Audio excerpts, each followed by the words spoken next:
hard to that speaker. Still the same.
So good evening, everyone. I appreciate you being here this evening. This is the Nantucket Planning and Economic Development Commission special meeting that we're having on today at 5 p.m.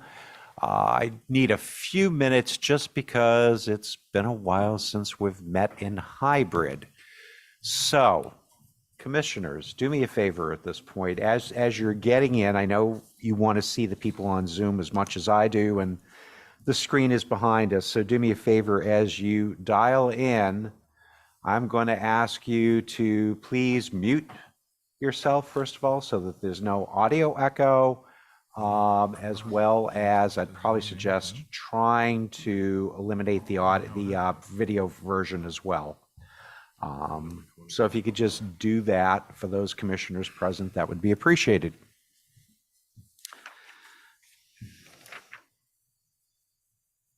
And pardon? I'm trying to do that right now, and of course it's being a little, there we go, much better. Sometimes Zoom has a little mind of its own, so we'll try to navigate through that process as well too.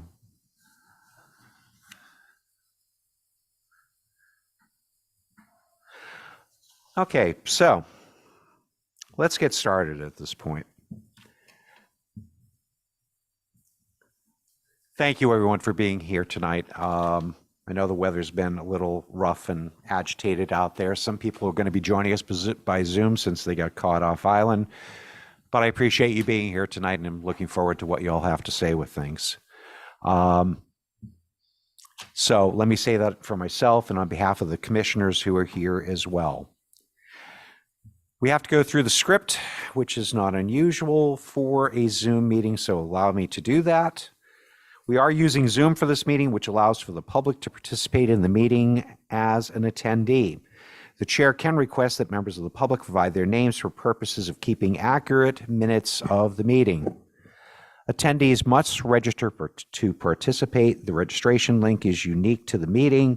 The registration link can be found in the description of the Nantucket Government TV YouTube live feed for the meeting.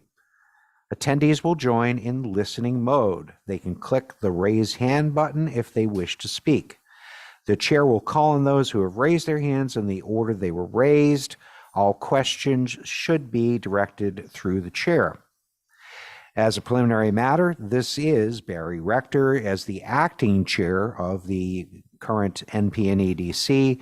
Permit me to confirm that all members and persons anticipated on the agenda are present and can hear me. So members of the commission, as I call your name, please respond in the affirmative. Dave Iverson. Here. John Trudell. Would you like me to wait a second? He was on the other side of the fence with the participants, I think, Barry.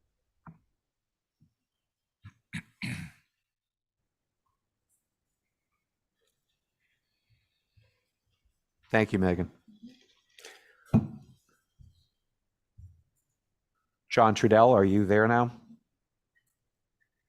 Here, sorry about that, Barry. No, John, trust me, this is, we're back to having to work There through we some go. things here. Nat Lowell, Here. Mary Longacre, Here. Joe Topham, Here. Don Holgate. Don Hill Holgate, sorry. Here. Thank you. Okay, no worries. Seth Engelberg, Stuck off island, but here. nice to have you though.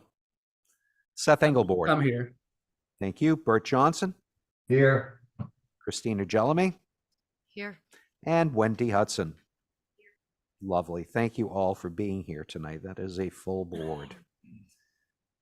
And the chair acknowledges. Pardon? Yes, I did. Yep. So, staff, when I call your name, if you'd please respond in the affirmative. Leslie Woodson Snell. Meghan Trudell. Thank you. Nikki Sharif. Here. I don't think there's anyone else from staff or on the Zoom call. Thank you. From MassDOT at this point, we have two individuals, Raisa Kwame. Here. Thank you. And Monica Tibbits-Nutt, who is the secretary of the and CEO of the MassDOT. Thank you for being here. Hi. Just respond hi or affirmative or I'm here. Yes, I'm here. Thank you very, very much. And then we have, yep, I'm sorry, Mike Burns.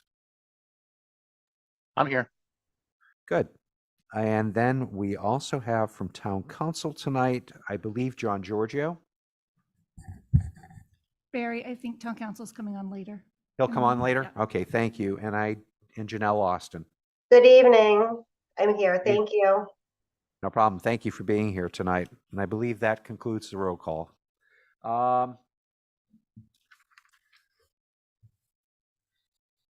So let us proceed forward.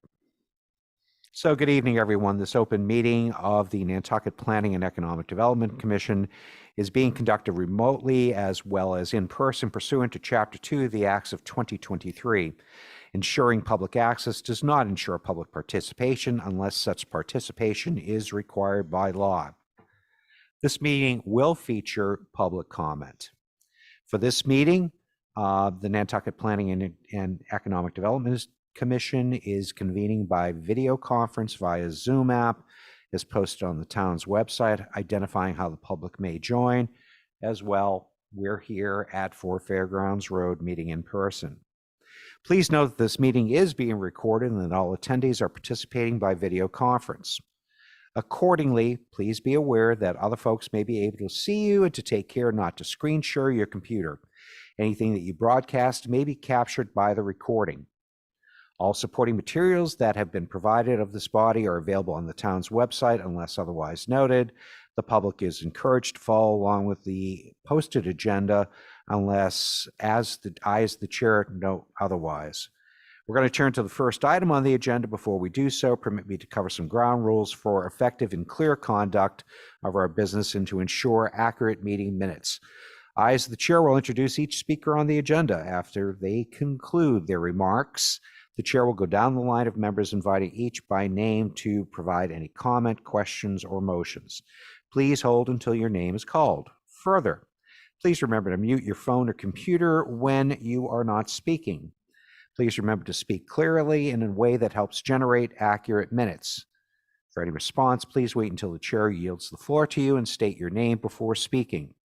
If members wish to engage in a conversation with other members, please do so through the chair, taking care to identify yourself. For items with public comment, after members have spoken, the chair will afford public comment to those members of the public who have joined the meeting via Zoom, as well as you'll have the opportunity by being here in person as well. Members of the public who wish to speak must state their name and be acknowledged by and speak through the chair. Finally, each vote taken in this meeting will be conducted by a roll call vote.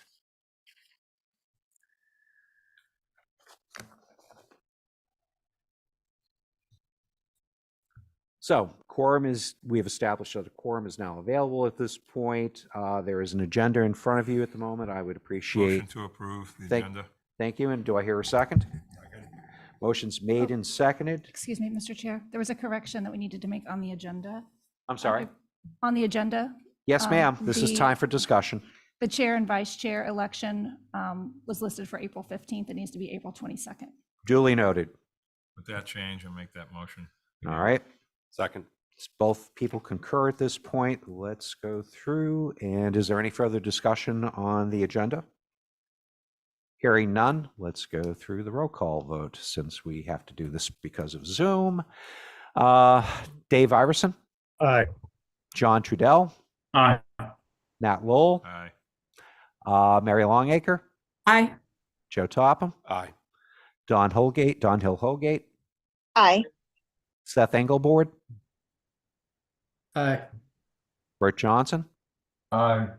Christina Jelemy, Wendy Hudson, and the chair concurs. That's a unanimous vote by this board. So we're going to turn to, let me just tell you up front right now, there's two sections of public comment that are going to occur here tonight. The first one that you see on the agenda is for items not included on the agenda. When we finally turn to item 7, which is other action and discussion items, you'll see in section C that it's marked as public comment. And we'll talk about that when we finally get there. So be assured that tonight you'll be able to chime in and tell us what your thoughts are. So for any items not on the agenda, is there any public comment?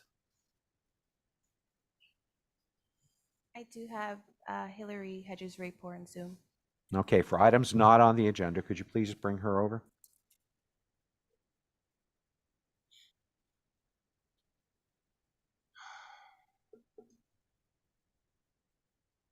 Got her. You can go ahead, Hillary. Thank you very much. I'm not sure why my video isn't working, but I'll just go ahead. Yeah, so my comments are regarding the agreement between the NP and EDC and the Select Board. And this agreement establishes a connection between this Planning Commission and the town's Department of Planning and Land Use, or PLUS. And specifically, the connection is that the person you hire to be the Director of Planning becomes the Director of PLUS. On February 20th, this commission met jointly with the Select Board to discuss PLUS, and I wanted to mention some concerns I had about the ethics law. Specifically, members of the commission, of this commission, have a financial interest in the PLUS department because of the nature of their work and the nature of their personal relationships. And they participated in the discussion and voted on revisions to the PLUS agreement. I sent a couple of emails about this. I emailed lawyers about this, and my email didn't show up in the packet, and I haven't had a response. So that's why I'm bringing it up.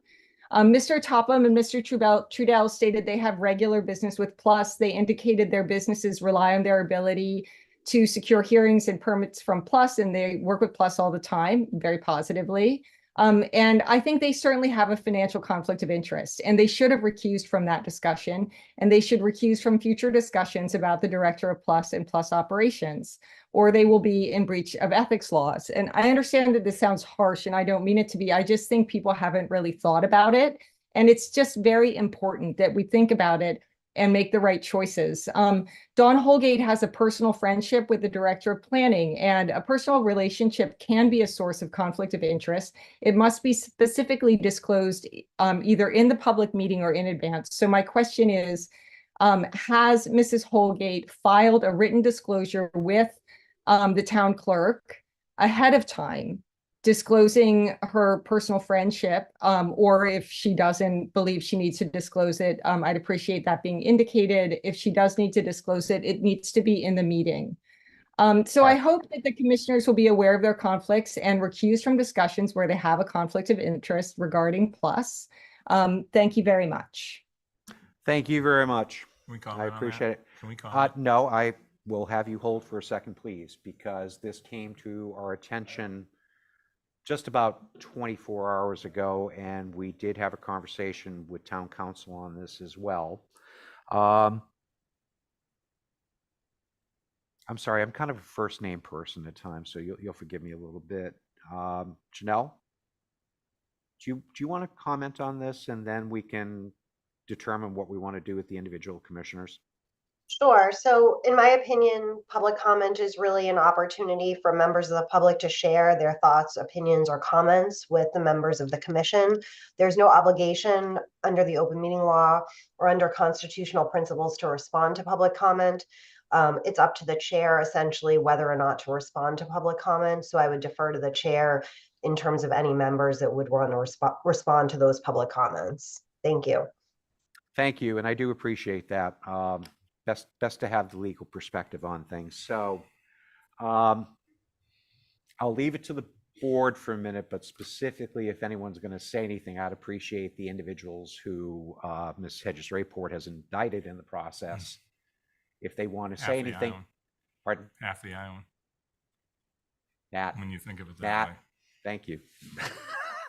Let's focus on the matter at hand at this So point. my Yep. point is, I think, and I'm glad Janelle got on, this is going to have to be, when I read that email, there's going to have to be a real town council examination of this, as most people on this island work in the trades, in something to do with land use, houses, properties, a zillion different things. And when I read that, I was actually used to joke in the old days of, pretty soon if we keep going down this road, everybody that's a board member on the Nantucket have to come from the Cape. So I have some kind of friendship, conflict, stop and shop somewhere, something, neighbors. Yep. So this is a big question that is going to be way beyond us. So right. I think that I'm assuming that the town council has already looked at this and has plenty of work to do on this one. So they have unequivocally at this point, but as far as I always remember as well too, that disclosure is a very personalized thing as well too in that process. So again, town council is correct about whether people wish to chime in or not. So you're not on the spot. You're not obligated to have to do such. If you feel you would like to, just please indicate to me. I would love to speak. Mr. Topham, you're up first. So before I got on the board, this is something I vetted out and was told of the do's and don'ts and watch out for certain things. So I've never crossed that line. Secondly, I had a conversation with the ethics board today, tried all last week to get hold of them, to vet this out, to reconfirm what I was told over 2 years ago. And they agreed with what I was assessed and what I was told 2 years ago. And then again, had reached out to Miss Leslie Snell and said, can you please have town council sit down or have a conversation with the ethics board? They communicated today and said that I am no breach or in any violation of anything. So next time, do your homework. I did it. You can do it. Thank you. You're welcome.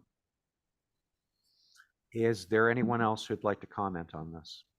I do have 3 additional hands raised. I'll bring over Catherine Slattery first. I'm sorry? Catherine Slattery.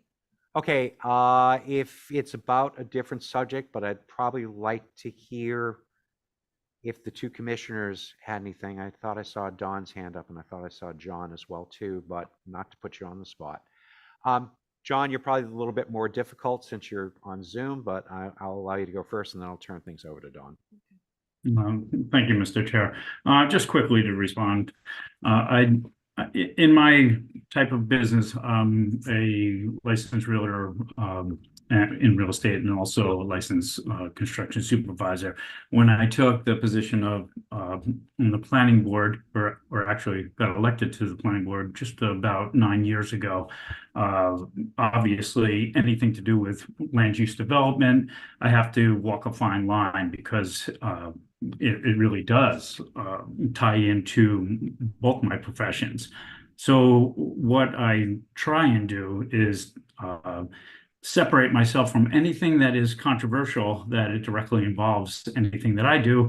But obviously I'm very familiar with things in this type of discussion, because this is my line of work and I think it brings an expertise to that. But if there's anything controversial, in the past, I've always recused myself. When it comes to, I think we're directly looking at something in the future on the agenda with Leslie Snell, the planning director, I can say that I did file the Form 268A disclosure of appearance of conflict of interest, and stated that my capacity in dealing with Leslie is really just through any instance with the planning board or my position on the NPDC. As far as my routine visits to the Plus, it is not to see Leslie. It is for my business research, files, anything to do with real estate as far as certificates of occupancy, things like that, filing building permits or filing for HDC, but it doesn't have anything directly to do with Leslie. On a rare occasion that I actually speak to Leslie, it's in reference to a question with answering something about zoning. So I don't have a personal relationship other than I am on the NPEDC, and that as a result is part of the hiring process for the assistant planning director. Other than that, I don't feel I have a conflict. So if the state feels that I do not have a conflict, I'm okay with that as well. I just wanted to state that, and the proper disclosures were filed. Thank you. Thank you, John. I appreciate it. Just for the record, I do see John Giorgio as an attorney as well here, just to take a note of that. Dawn? I have never been questioned before and never have had it come up in any of my ethics training or in any of my ethics conversations with either town council or the ethics commission. Friendship being a conflict, but if there's a public perception that's a concern, I am happy to say that I have been friends with Leslie since she moved to the island, and we worked together years ago at the planning department. I'm friends with a lot of people, and none of those friendships would ever impact my ability to make a sound decision for the community in my professional capacity. So I will put on record that I do consider her a friend, but that's an entirely separate from our professional capacities. Thank you. Did you have someone else? I do Nikki? have Wendy Hudson. Oh, I'm sorry. Go ahead, Wendy. I'm sorry. Oh. I'm going to just do me a favor. I'm going to be a little divided between the screen, you all here too. So if I'm not acknowledging you right away, the words Mr. Chairman will always work really well. I do respond to that. Yes, ma'am.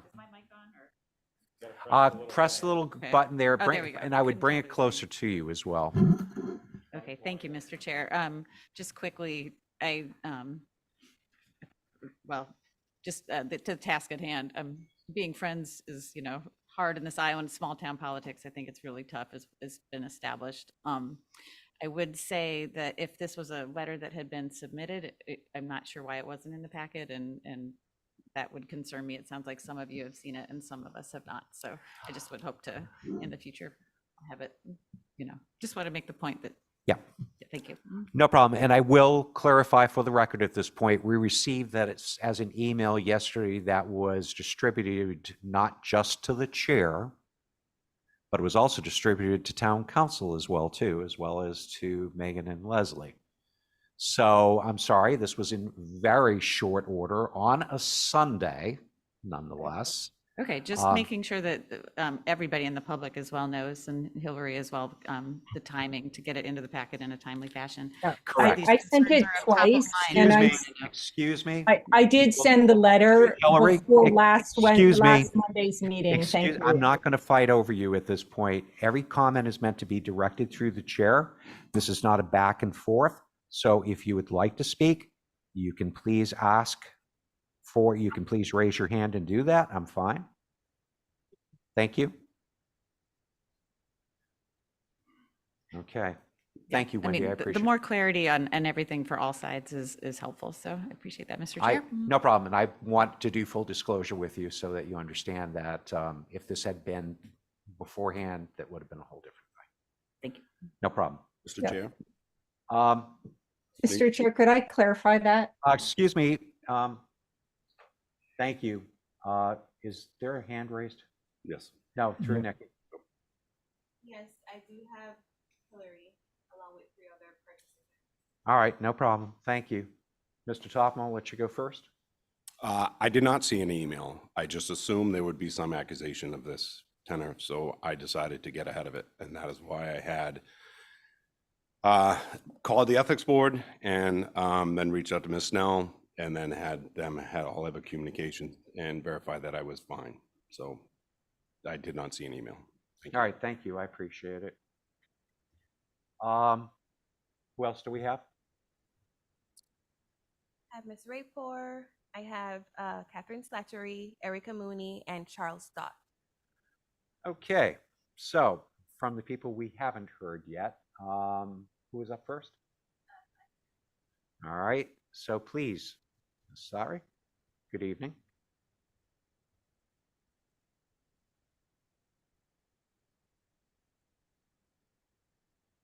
Go ahead, Ms. Slattery.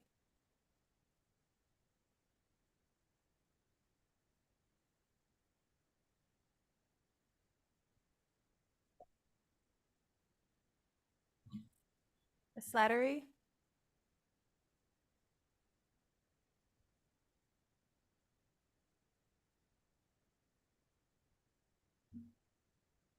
You have to unmute. Okay, sorry about that. No problem. Thank you. Yes, I'm calling in related to an item that is not on the agenda, Yes, ma'am. Chairman. And it is, I wanted to thank you all for making this meeting hybrid, as I think it is very important to be able to attend in person when we can, which is a wonderful choice by the NPEDC. Thank you. You're welcome. And I just want to chime in as well too. We're happy to do it at this point. Under my watch, I think that is something that we need to get back to. And as far as I'm concerned, while I have the ability, we're going to continue on this format. Tonight will be a test to see how we do. Nonetheless, and I will definitely get some feedback from my commissioners, but given my preferences at this point, this is how we're going to proceed ahead. So thank you. I appreciate that comment.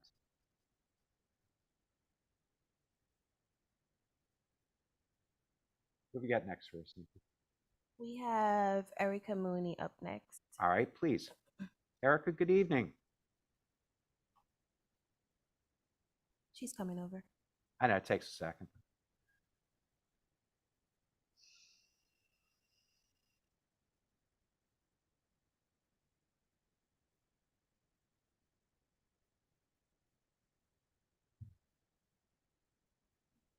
Okay, Erica, you have the floor.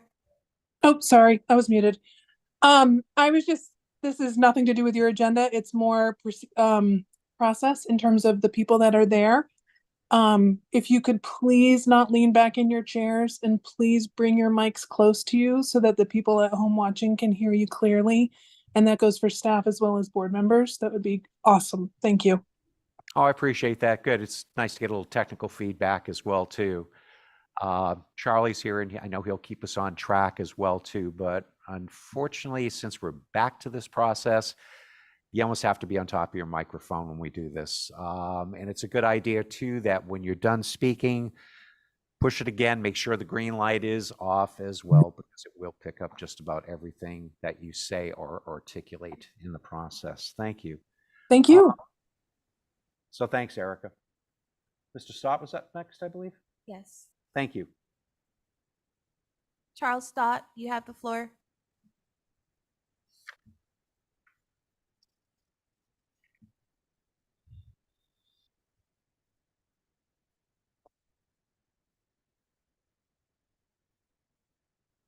Mr. Stott?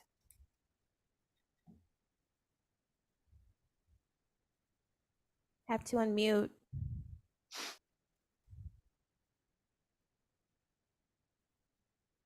Nothing. We'll move ahead then. So who else do you have with the hand raised? I do have Ms. Rapor. Okay. Unfortunately, on my iPad here, that's being clipped off at the moment, so I have to rely upon you a little bit to get me there. So, Mrs. Hedge-Strayport. Yes, thank you. I just wanted to clarify that I did send my query, which was, really just a clarification. And I think ethics laws are always important. I sent it on March 16th. I sent it to Mary Longacre, who was then chair, Dave Iverson, chair of the planning board, Mrs. Holgate, chair of the select board, the town manager, and Mr. Giorgio, town council. And when I didn't hear back and I saw that it wasn't in the packet, I sent it again to Ms. Austin on Sunday. So I do think that it should have been in the packet. And I also think that I appreciate, the comments and the thought to it. And I think it's something we can continue to keep in mind. I'm a little taken aback at some of the responses from Mr. Topham, but thank you all for taking it seriously. Thank you. I appreciate it. Okay. Mr. Chair, if I can Yes, just point ma'am. out, if the members of the public want to ensure that their written correspondence makes it into the packet, they should send it to the NPDC staff, not to town council and chairman of boards and commissions. Correct. I would agree with you 100%. And the other thing too is that if you don't see it at this point, please deal with staff immediately afterwards. They are very responsive to making sure that things are taken care of. I take that seriously, although sometimes we're human. Things do fall through the cracks for the most part, though. We need you to be able to tell us at a very, if you're not seeing it or you need to confirm that it's there, please make sure you reach out to staff because they're the ones who are going to be responsible for making sure that gets in our packet. So thank you very much.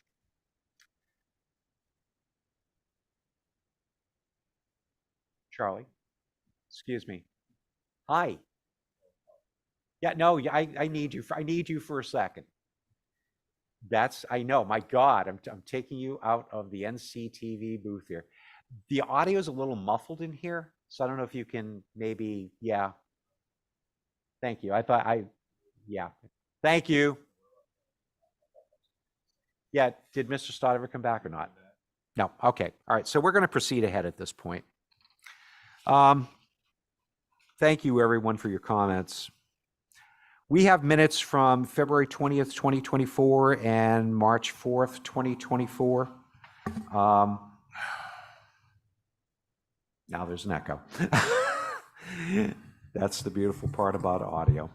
Anyways, do you want to take them separately or want to take them together?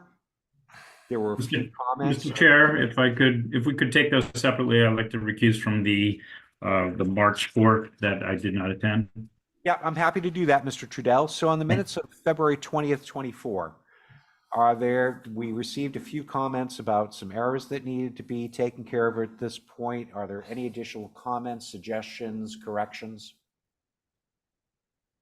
Hearing none, all those Motion to approve with the changes and corrections. All right, and do I hear a second to that? I'll second. Mary Longacre. All right, so Wendy's got the second on this one. Roll call vote because of Zoom. Dave Iverson? Aye. John Trudell? Aye. Nat Lowell? Aye. Mary Longacre? Aye. Joe Topham? Aye. Don Holgate? Aye. Seth Engelboard? Aye. Bert Johnson? Aye. Christina Jellamy? Aye. Wendy Hudson? Aye. And the chair votes aye as well, too. That's a unanimous vote by the board. So let's move on to the minutes of March 4th, 2024. Are there any errors, omissions, or corrections that need to be noted above and beyond what staff has received? Hearing none, I'll take a motion to approve. Thank you. And do I hear a second? Second. Who is that? Sorry. Dave. Dave. Thank you, Dave.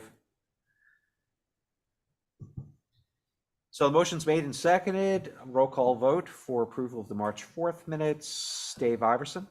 Aye. John Trudell? Recuse. Thank you. Duly noted that you're recused.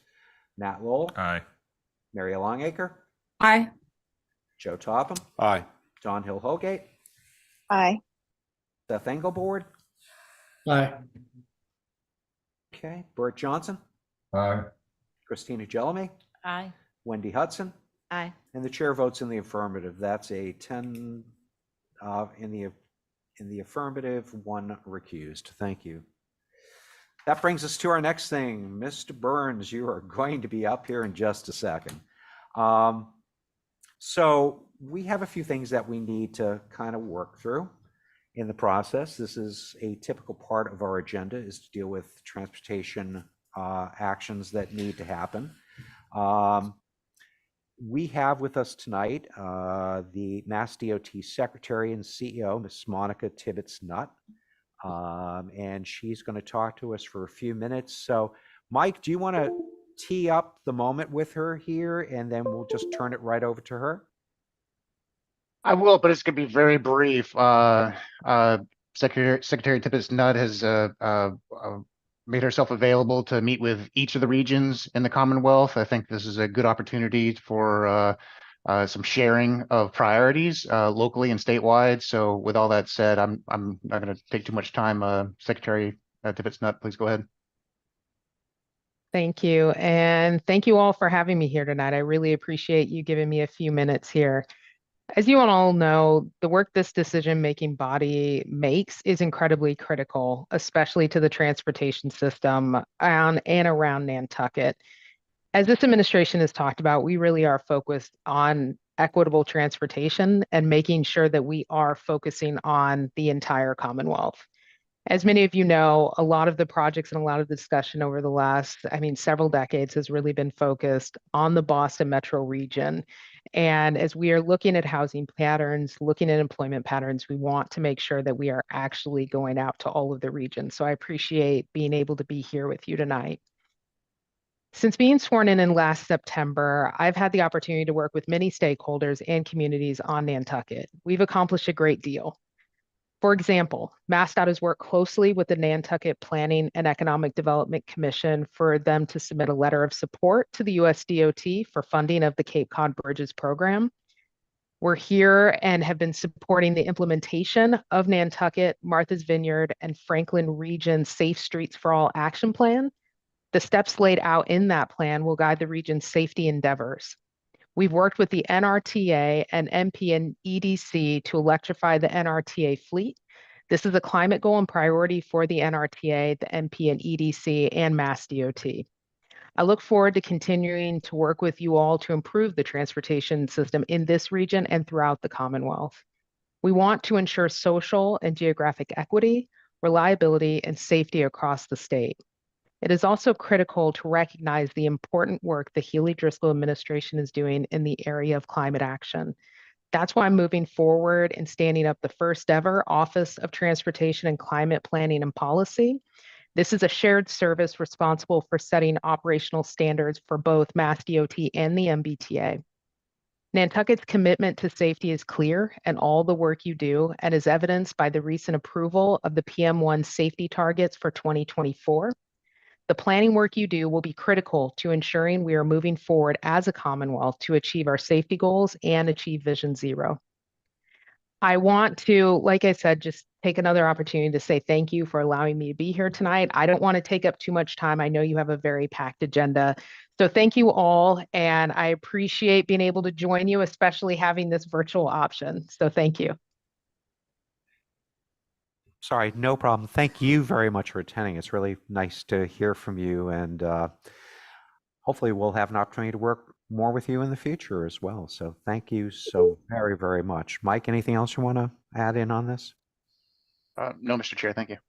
No. All right. So that's going to queue up the Transportation Program Manager's update, which you have available in your packet as well, too. First thing under that agenda is the Unified Planning Work Program, otherwise known as the UPWP. There are 2 items under that, which is the FY2024 update on transportation planning task, and item B is the 2024 reallocation request. Mike, you're up. Thank you, Mr. Chair. I'm going to share my screen if that's all right, and I hope that's sharing the way it's supposed to. Anyway, so thank you, Mr. Chair. As you mentioned, I'm going to very briefly, because I know time's a factor this evening, go over an update of the management, data collection, planning priorities, and implementation activities that have been undertaken in 2024. Just quickly related to the management updates, as the Secretary just mentioned, we have amended the Transportation Improvement Program a number of times to help fund a lower emission NRTA fleet. And later on in the agenda, we have other items for additional amendments to further update the fleet for lower emission vehicles. And also later this meeting, we'll go over the Title VI plan updates.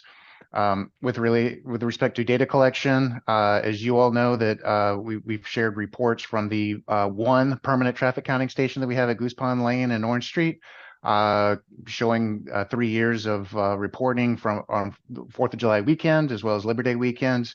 And staff is now pursuing the installation, because funding was approved, installation of 6 additional permanent traffic counting stations that will collect volume, speed, and vehicle classifications. And that data will be used for future traffic modeling efforts. As far as planning priorities, staff has, as you all know, worked with the NPDC and the Select Board and the Bike Pedestrian Advisory Committee on evaluation of alternatives for Pleasant Street and Williams Lane to accommodate all modes of transportation. We've also pursued aligning long-range planning efforts with other shorter-range strategic planning efforts. And we've also just initiated the Regional Comprehensive Safety Action Plan updating, and staff has shared initial data collection with the Traffic Safety Work Group. The coordination with the Bike and Pedestrian Advisory Committee, as your representative Joseph Topham can verify, they've looked at design alternatives for capital projects as well as participated in development of a bike safety campaign. And staff is currently coordinating with town administration on implementation of parking management measures. As far as implementation of projects, you all are very familiar with the Milestone Road at Pulpus Road. We'll talk about that later on in the agenda. And you and the public should know that thanks with the help from MassDOT, we are pursuing the implementation or designing of preliminary engineering for the Milestone Road at Noble Farm Road, and the widening of Milestone Road from the Rotary to Bunker Road as approved at a town meeting. And you all know that we are progressing design alternatives for Tom Nevers, Pleasant Street and Williams Lane and Sparks Avenue. You're very familiar with the Walwinet Road path. That'll also be more to share and report on in the coming months. And we have recently discussed the Four Corners roundabout as well. So, Mr. Chairman, that's a very, very brief update of activities in 2024, and that leads to the next item on the agenda, which is a reallocation request. I'm happy to go into that description, if that's all right. Please do. And because the UPWP for 2024 was approved in this past May, and because staff did have salary adjustments that were approved subsequent to that in July, staff does need to ask to reallocate funds from the direct cost budget to the salary and overhead portions of the UPWP budget. I have provided a detailed spreadsheet and then a summarized spreadsheet on this action here. I'm happy to answer any questions about this. Staff does recommend approval of the federal fiscal year 2024 UPWP budget reallocation as presented here in the table below. Great, thank you. So 2 tasks at hand. Mike, you're going to be requesting a formalized vote from this board on this, correct? Yes, Mr. Chair. Thank you very much. I just didn't quite see it on there, but anyways, commissioners, do you have any questions for Mr. Burns? Nothing on your end either, right, Nikki? Yep, perfect. Okay, so Mr. Burns is requesting that we take a formalized vote on the budget reallocation. Per his suggestions at this point, I would love a motion to approve that topic. So moved. Second, Mr. Chair. Motion is made and seconded. Additional discussion? Hearing none. Roll call vote. Dave Iverson? Aye. Thank you. John Trudell? Aye. Nat Lowell? Aye. Mary Longacre? Aye. Joe Topham? Sorry. Aye. Don Hill Hogate? Aye. Beth Engelboard? Aye. Bert Johnson? Aye. Christina Jelemy? Aye. Wendy Hudson? Aye. And the chair concurs. That's a unanimous vote by this board. That moves us on to section 2 of the transportation. Please, people, I know it's sometimes we forget to mute, so thank you. So that brings us to the transportation program, the infamous TIP program that a lot of you hear about. So the first thing we're going to look at is the FY 2024 to 2028 TIP. This is the Highway and Transit Program. There's an amendment number 3 to that. Michael, if you'd be so kind. Thank you, Mr. Chair. And just for the public's benefit, the Transportation Improvement Program is a 5-year horizon of transportation investments using federal and state funds for both a highway and transit portion of the transportation system. And as you noted, this is an amendment to the 2024 through 2028 TIP. The 2025 year within that TIP band for the highway portion is to add approximately $1.7 million to the federal fiscal year 25 portion of that highway program for additional costs related to the Milestone Road and Pulpus Road project. There were increased material costs and utility work that added to that. In May of 2023, the estimate for the project was $1.2 million. The revised estimate this month shows that now at $2.9 million. The source for this additional funding, the $1.7 million, is utilizing the NPDC's regional target, which is $657,000, as well as statewide funding intended for transportation improvements, and that's discretionary, and that's a sum of just over $1 million. The transit elements of the TIP also needs to be amended. We are once again adding funding for terminal charging and infrastructure improvements to the Greenhouse station, as well as adding funding to purchase 2 electric demand response vans, as well as adding funding for purchase of 6 Gillig biodiesel buses. And that's for the fiscal year 24, and in fiscal year 25, this is for an additional purchase of 1 Gillig biodiesel bus. And excuse the picture, that's really the only image I could find of what the Gillig bus looks like. But that's 2 years of amendments to add funding for bus replacement. Staff is suggesting that we have a public review period to start this Friday through April 22nd of 2024, and to schedule a public meeting to take public comments on April 22nd, 2024. Notices will be distributed of the opportunity to participate by the communications staff. And as always, we provide the draft amendment on our public outreach website through Zen City. The website is provided here in blue. Staff is requesting that the NPDC authorize a public review period for amendment number 3 to the federal fiscal year 2024 through 2028 Transportation Improvement Program from March 29th through April 22nd, 2024, with a public meeting for discussion and action at your April 22nd, 2024 meeting at 5 p.m. Thank you, Mr. Chair.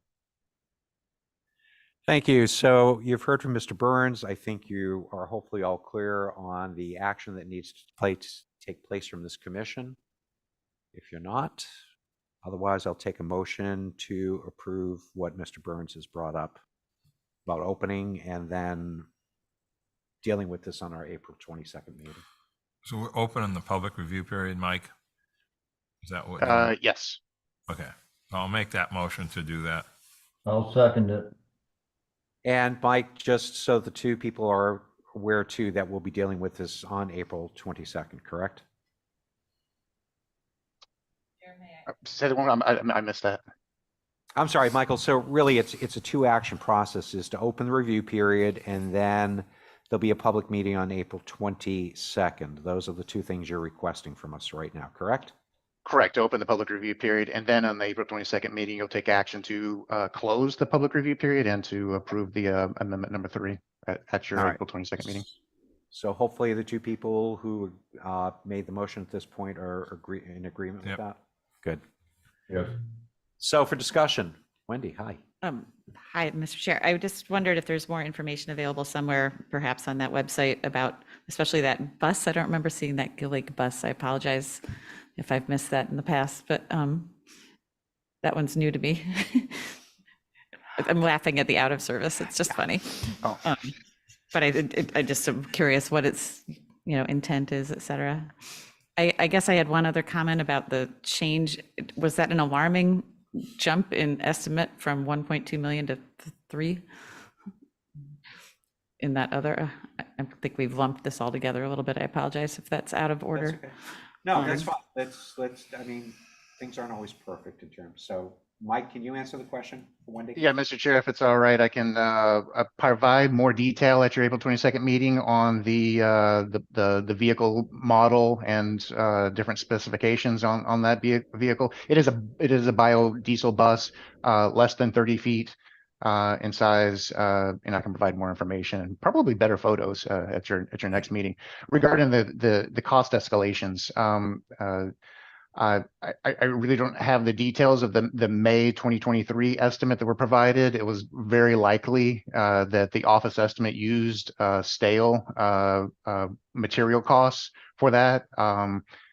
There has been quite a bit of an increase in construction material costs, and more recent estimates have been used for this March 24 detail. I should note that I did also mention that there was a utility work that was needed as part of the project that was not anticipated about a year ago. So that utility work does require, and this is overhead power utilities, the utility poles that need to be relocated. That did add quite a bit to the cost of the project. So I'll just make that clarification as well. It's not all just material costs. I hope that addresses the question. Good. And I think if you have additional questions as well, too, I know Michael is always very open to being able to meet with him one-on-one to try to work through some of this as well. It's all right. So anyways, there was a motion made and seconded. Is there further discussion on this topic? Hearing none, we'll do a roll call vote for approval of that calendar that was suggested. Mr. Iverson? Aye. Mr. Trudell? Aye.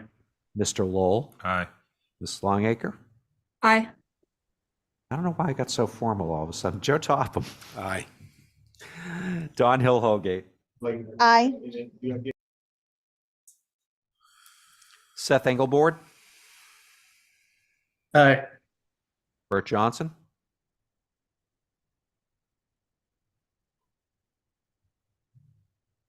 Bart, you may be muted. Aye. There we go. Thank you, sir. Christina Jelemy? Aye. Wendy Hudson? Aye. And the chair votes in the affirmative as well. That's a unanimous vote by this board. That brings us to item B, which is the FY 2025-29 TIP development schedule project listing scenario for highway and transit programs.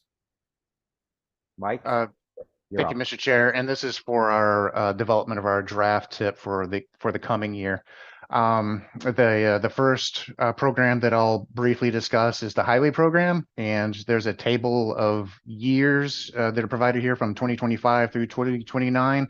There are 2 projects listed for fiscal year 25. That's the design for the Walnut Road multi-use path. As you know, that's using 100% federal funds through the Federal Land Access Improvement Program, or flat grant funds. That's $875,000.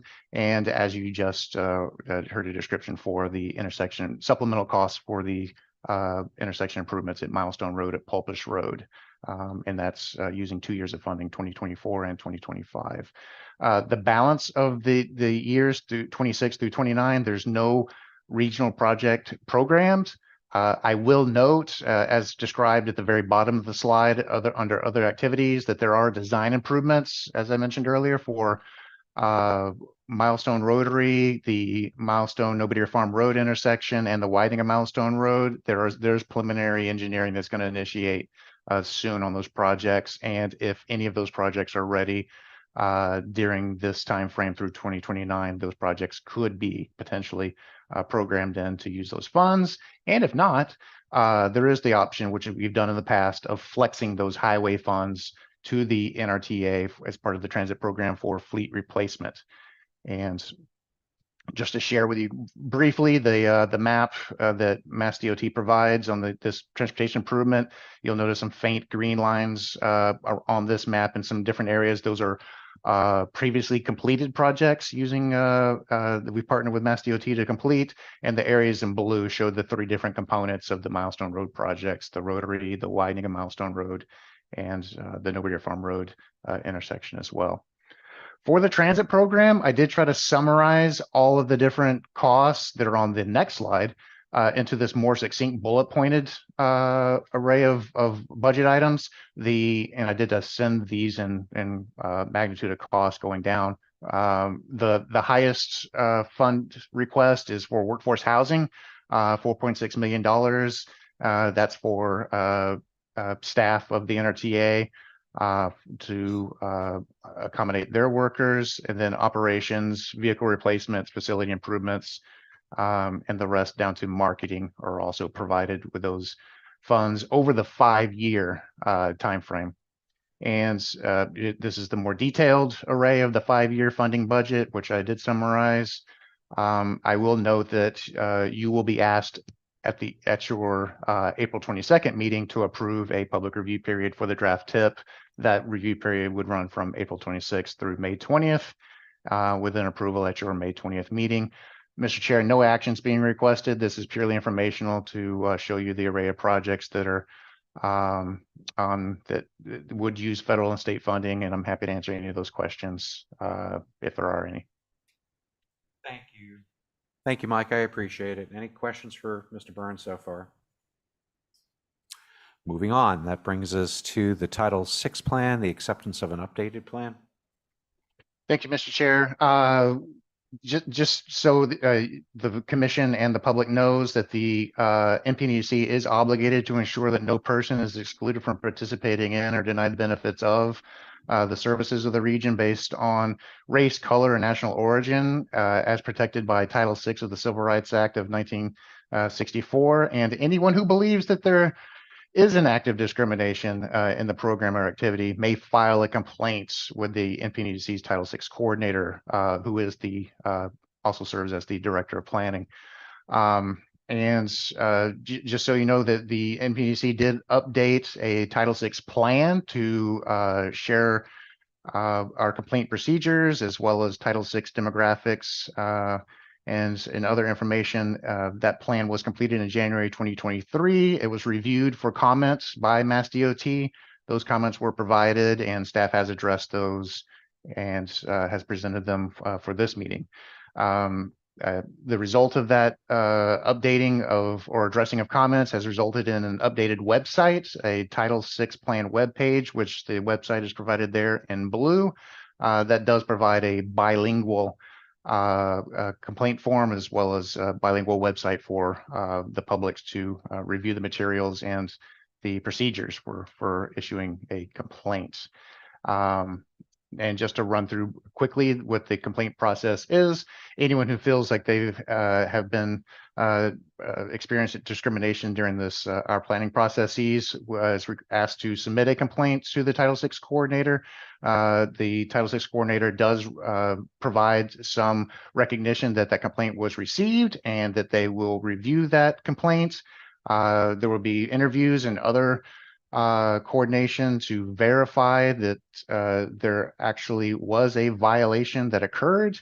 And following that activity, the complaint and the respondent are issued a letter of resolution or a letter of finding and offered a procedure for appealing if there was a finding that there was no violation. And following the closure of the appeal period, the investigation is then considered closed. All these, as I mentioned, Mr. Chair, all those complaint procedures are provided on a bilingual website, and staff has incorporated the other comments from MassDOT's Office of Diversity and Civil Rights into the update. Staff has provided a letter addressing how each comment was addressed in the letter that's included in your meeting packet, and staff would ask that you accept the update of the NPDC's Title VI plan, and that will be provided to MassDOT following that action. Thank you, Mr. Chair. Thank you, Mike. I appreciate it. You've heard the request from Mike about what our action is on the Title VI plan, and is there a motion to accept the update? Mr. Chair, I have a motion to accept the update, provided that the references to NPNEDC commissioners and staff are updated to the current timeframe. We've had a number of changes recently.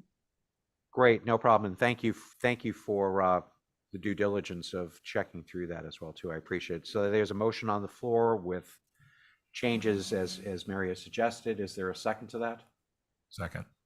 Discussion on the issue? Yes, ma'am. Quick question. I just wondered if those notices are posted on the buses as well. That's a good question. Mike? We have provided notices on the NRTA buses for the long-range transportation plan. We haven't provided them for other programming documents. If that's something that the commission would like to pursue, I can coordinate with our communications and NRTA staff to see how we can do that. Is that something you want to consider between now and our April 22nd meeting, just to kind of run through things a little further, or? Sure. What we can do is we typically provide a link or a QR code link and just a general high-level explanation to the public of the opportunity to comment on all of our transportation planning activities. I think something like that is probably would provide to give the opportunity to look at all of our planning documents, not just our Title VI plan. So commissioners, if you're good, I think a head nod here will be fine. I don't think it requires a formalized action. Is there anyone who's feeling as though that tends to be? You're talking about when they ask for. What? You're talking about when they ask for, not the. That's correct. Okay, That's there you go. That's fine. Okay. I'm sorry. I mean, is there a boilerplate sticker or pamphlet or something? I think that's kind of what Wendy's saying. Yeah. Like something that like they have everywhere else that we don't have here or something like that. Yeah. I mean, I'm assuming there must be something. So, Mike, or maybe that's something you can provide to us after the fact. Yeah, I can verify. I know the NRTA has their own notifications that they provide to the public if they feel like they've been, if there's been an event. So I can just verify exactly what that is and bring that back to you to April 22nd meeting, if that's all right. Great, absolutely. And if anyone's curious beyond that, again, I'd suggest you meet with Michael beforehand. You still have a motion on the floor at this point, which is the acceptance of the update to the Title VI plan. The motion was made and seconded. Is there any other discussion on that issue? Hearing none, we'll do a roll call vote at this point. Dave Iverson. Aye. John Trudell. Aye. Nat Lowell. Aye. Mary Longacre. Aye. Joe Topham. Aye. Don Hill-Holgate.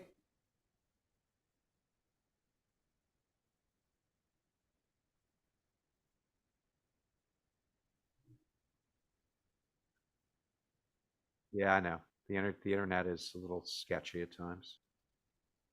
We'll come back in a second. Seth Engelboard. Aye. Okay. Bert Johnson. Aye. Christina Gelamy. Aye. Wendy Hudson. Aye. Chair votes in the affirmative. Dawn, are you there to? Aye, yes. Thank you. That's okay. I understand. This is, again, this is Zoom. Sorry, I'm in the car now. I'm not driving, but Oh, good. Okay. That makes me feel. I was just transitioning into the vehicle.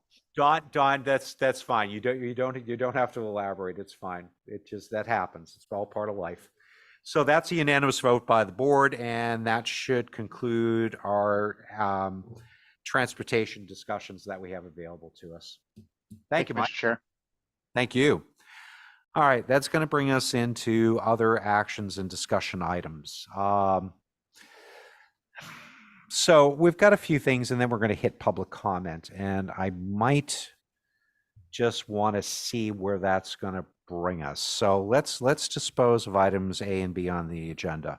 So this is to officially announce that the previous chair here, Mary Longacre, has resigned from the board.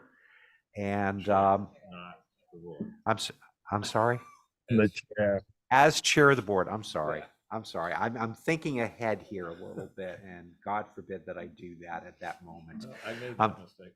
Yeah. So I just want to personally acknowledge, and I'd probably say on behalf of the board, thank you for your service. It is greatly appreciated. I don't know if any of the other commissioners want to chime in. Otherwise, we'll move on to the next thing, but we are officially acknowledging that. I want to acknowledge Mary's hard work and dedication. Yep. I was sorry to hear her resign. Thank you. And I see a few people with thumbs up there on the board as well, too. Thank you, Mary.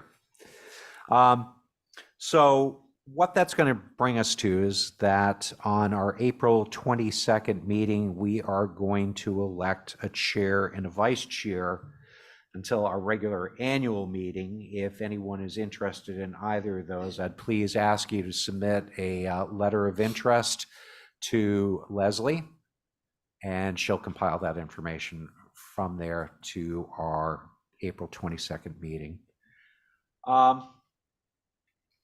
We're going to take a few breaks in here at times, and I don't know if this is a good juncture or whether we want to try to move ahead for 15-20 minutes and then take a little respite under which to do it. But we're going to get into public comment at this point. And so I think there's a fairly good number of people who will want to comment. Right now, I'm reading there are 100 participants on Zoom here. And I'm reading the better part of a number of people in here. Unless, Mr. Barnes, I'd probably like to get through this a little bit just to kind of guide the process.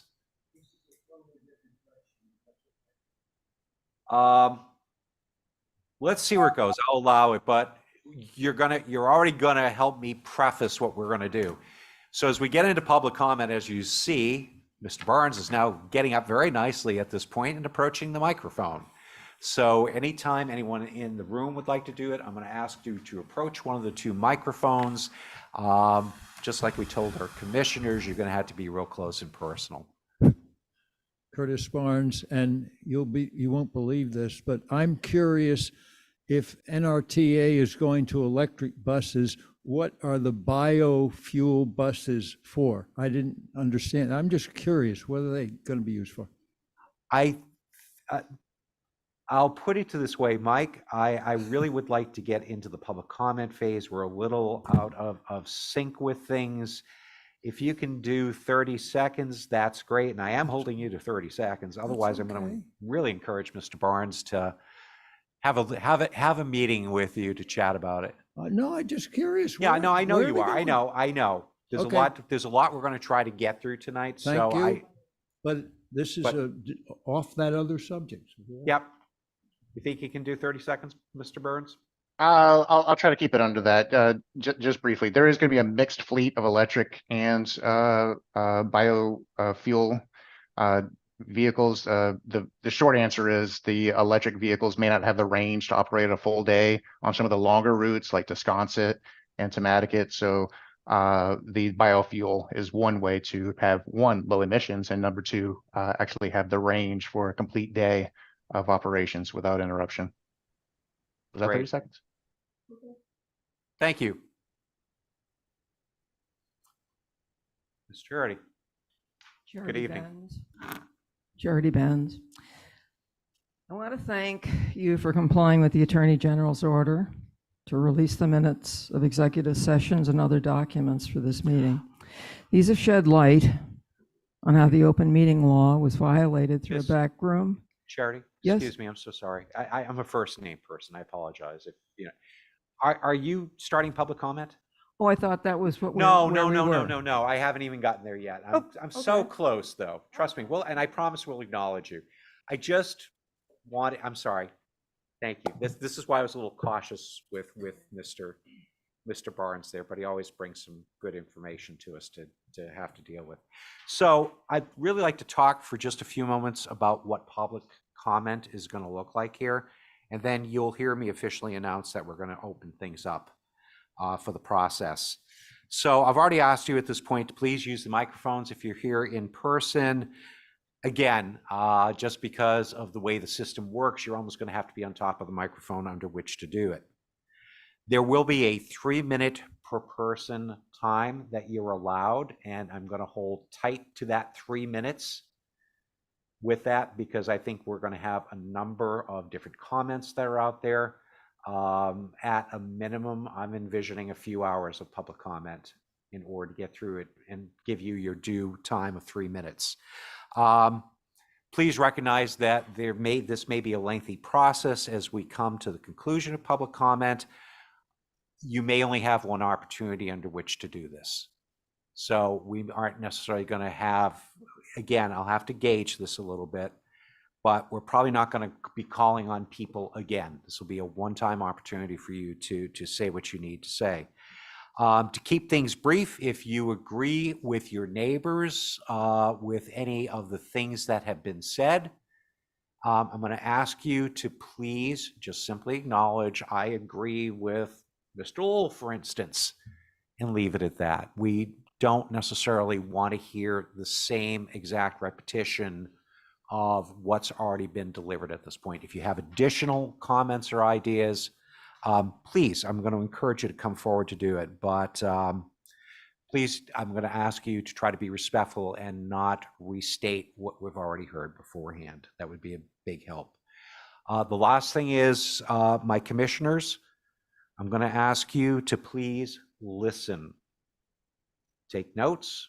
You're welcome to listen at this point, but you're not going to be engaging the public in a back and forth conversation. I want you, just like with other projects that we've dealt with beforehand, to be focused and be attentive to what's being delivered to us. Thank you. I really appreciate that. With that in mind, go ahead. Now I'm going to give you the microphone. There you go. Thank you. And I appreciate you giving me those few moments. Oh, that's fine. Fine. Shall I start at the top? My time starts all over again? Your time is, yep, the timer is reset to 3 minutes. Good. And Okay. Nikki's going to be the official timekeeper, I think. Excellent. Yes, thank you. Okay, I want to thank you for complying with the Attorney General's order to release the minutes of executive sessions and other documents for this meeting. These have shed light on how the open meeting law was violated through a backroom and arguably illegal hiring of Mrs. Snell as planning director. While Mrs. Snell may have agreed to this process and even participated in it, she deserved better treatment from you and the town. She has been turned into an example and suffered the consequences of a flawed administrative process, which will not only affect her interaction with the community, but also damage her perceived legitimacy in the eyes of PLUS staff. From those minutes, there was one particular quote that struck me from the February 23, 2023 meeting attributed to Mr. Vorse, and I quote, Mr. Vorse informed the commission that effective July 1, there will be a senior planner role available that can then transition into the deputy director within the following months, year, and that Ms. Trudell may be a candidate for that role. This essentially suggests that while a search was considered unnecessary for the position of planning director, once again, an inside employee was being discussed as a serious candidate for not only one, but two positions. This practice is defined in government entities as pre-selection, which is viewed as patently unfair to other potential candidates and in many cases illegal. In closing, this record, which was previously hidden from the public, raises the following questions. Who reviewed this process and contract? Was it vetted by town council?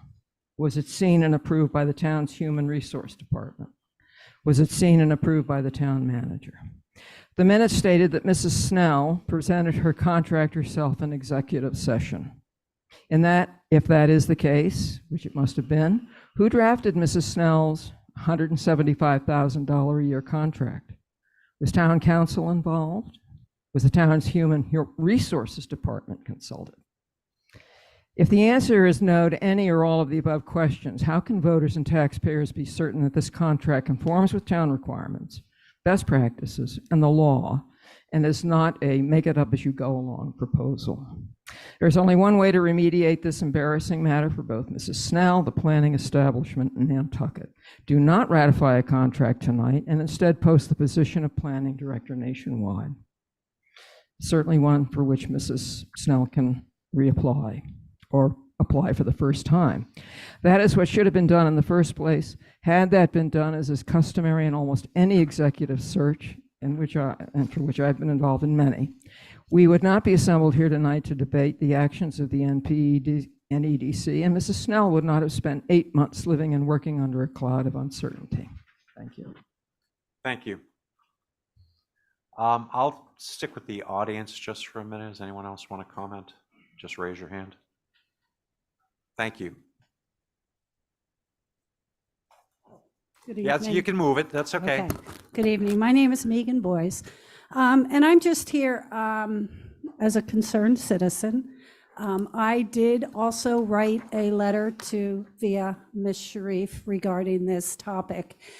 And I just wanted to say, I'm a little concerned. I have been employed union, non-union, by a federal agency, private industry, self-employed, all down the line. And my question is, and this has nothing to do personally with Ms. Snell, is the process.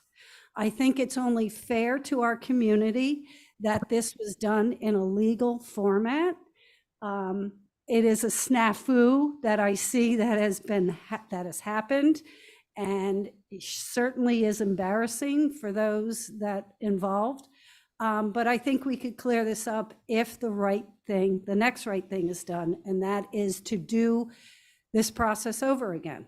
Like was just said, re-advertise, get the best candidates. If she is indeed, and I don't question that, is best for the job, then so be it.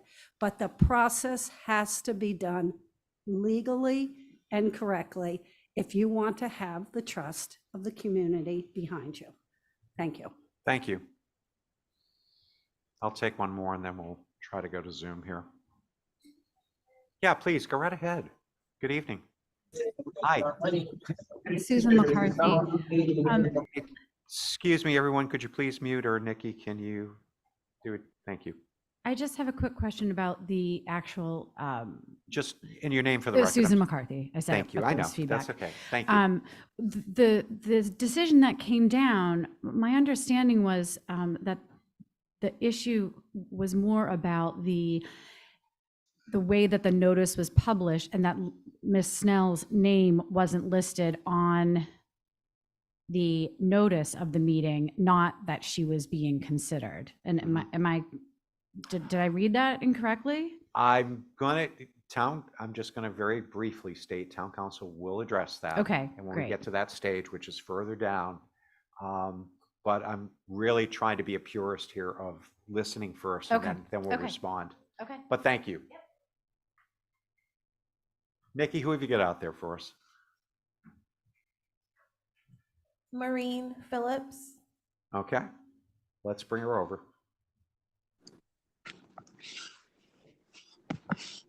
Good evening. I'm assuming you can hear me. Yes. Thank you. I first want to say I completely agree with Charity Benz's comments. And I am going to just speak to one particular aspect. The Attorney General's letter was definitive that a violation of the open meeting law had occurred when the hiring contract was approved, and how the violation should be addressed. As a lawyer, I was appalled that the response by the NPEDC was essentially to double down on their violation and put an item on the agenda to open quote, ratify, close quote, the contract. This willful ignorance of the requirements clearly stated is embarrassing and frankly horrifying to many of us on this island. We should have received an apology from the town manager and the NPEDC members who colluded in this violation. And instead of doing what we're doing tonight, this should have been the beginning of the proper process to fairly choose a new planning director. And also, I would like to finish that I think it is quite terrible that Ms. Snell has had to go through this. This has nothing to do with her qualifications. It has to do with a lack of integrity. Thank you. Thank you. Nikki, who have you got next? Francine Neely. Thank you. Ms. Neely? Yes, hi. Hi. Yes, I'm Francine Neely, and I've owned a home in Monomoy for over a quarter of a century. And I care very passionately, as do I'm sure everyone here, about the fragile treasure that Nantucket is. I'm in favor, as has been expressed already, of a nationwide search for a new planning director. This guards against insularity, groupthink, and our way or the highwayism. And I would think this even if things were going really well within the commission. I would think this even though we all acknowledge Ms. Snell has qualifications for the job. She's been in the planning group for over 20 years, mentored by Mr. Vorse. But sadly, things are not going well within the commission. The town master plan is sadly outdated. Court decisions have rejected the views of the planning group, the building commissioner, and the zoning board of appeals, for instance, on short-term rentals. And I, unfortunately, have personal experience that the commission does not always welcome public input. I'm one of the co-chairs of the Monomoy Area Working Group who created a 90-page state-of-the-art local area plan almost 2 years ago, 2 years ago. Our beginning this work was unanimously approved by this commission. The composition of the working group was unanimously approved by this commission. Ms. Holtgate sat on it. And this commission provided us with the guidelines to do our work, and we followed those guidelines scrupulously. We spent over 800 volunteer hours on this effort based on a survey of property owners in Monomoy. We didn't pay a fancy consultant. We did this ourselves. Mr. Vorse assured us that the commission would accept the plan and distribute it for public comment almost 2 years ago. Well, it's been 2 years, and we have repeatedly requested that the commission move forward with acceptance of this plan. And I'm sad to say that without explanation, the commission has not responded to us and has refused to act. That is unfair, and that is wrong. The system must be changed. It needs an infusion of new blood. Nantucket can do better, and it deserves better. Thank you so much. Thank you. Bruce Mandel. Thank you. Mr. Mandel?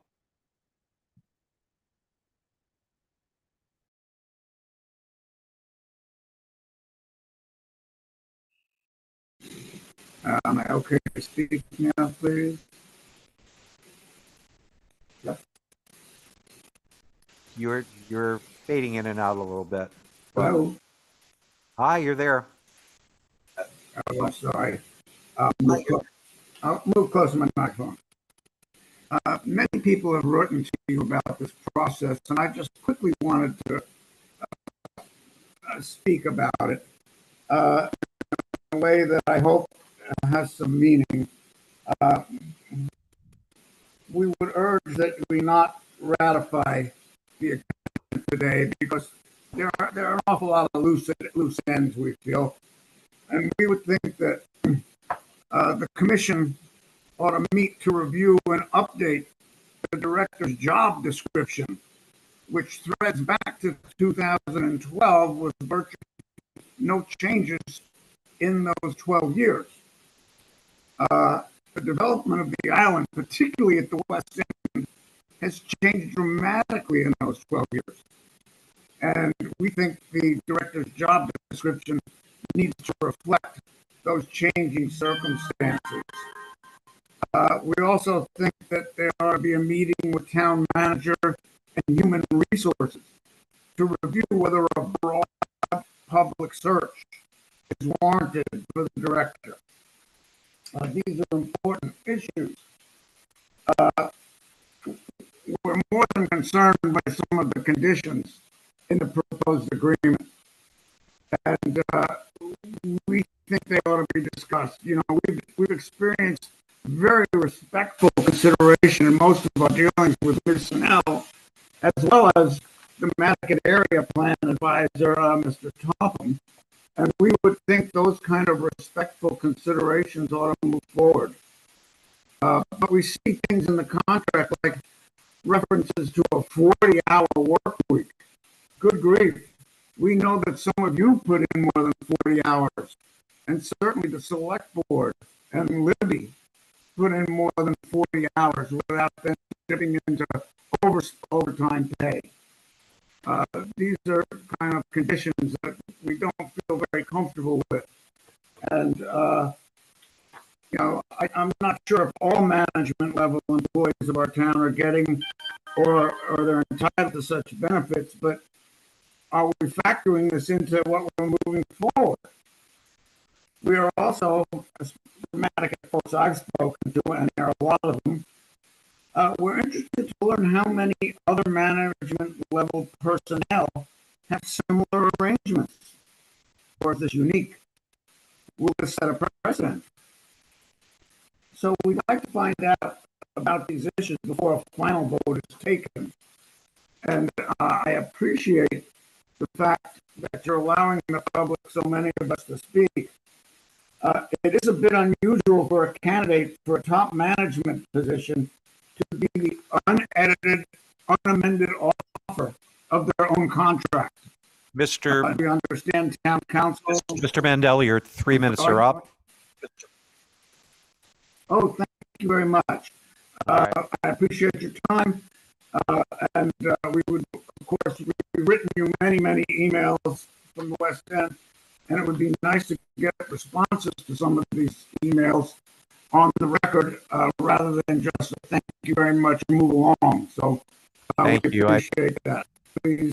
Thank you. I appreciate it. Thank you. Nikki, will you do me a favor when we're at 2:30 on the clock? Yeah. Can you just let people know they're within 30 seconds? Okay. Thank you. That'd be appreciated. The bell. I think it's better to at least give them a little fair warning.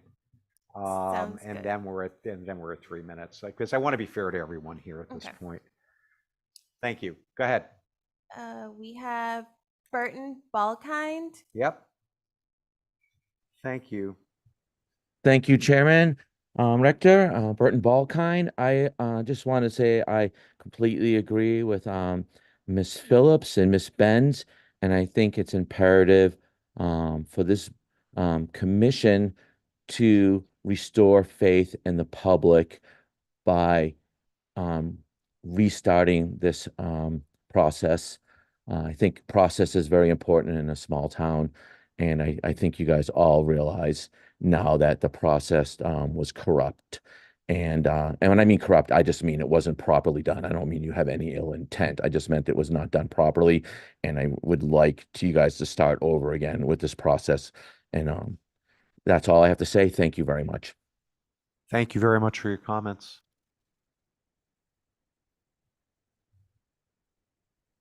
Matt Peel. Okay, thank you, Mr. Peel. Hi, can you hear me? It's actually Mary Leffrey. Matt Peel's my husband. We're just stuck off island. Okay, you're using his screen, so we'll. So that is. we were. Is there? Yes. You can. Can I speak? Yeah, Mary. I'm going to have Nikki change the name as well too, because since this is all recorded. Okay. Yeah. Great. Well, that's Thank okay. you. Mary, go right ahead. Go ahead. Go ahead. Please start.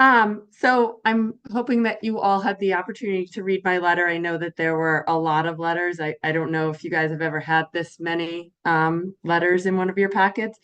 But I found a couple of things interesting. One, that 9 of those were in support of Ms. Snell, and then 84 of them were just asking for this to be done in the correct way, that the town hires all of their higher level management. And, I think that it really should be noted that the police chief, we had local candidates, but they also did a national search. The fire chief, we had great local candidates. They also did a national search. The superintendent of schools, we did a national search, but also had internal candidates. And even for the high school football coach, they did a national search.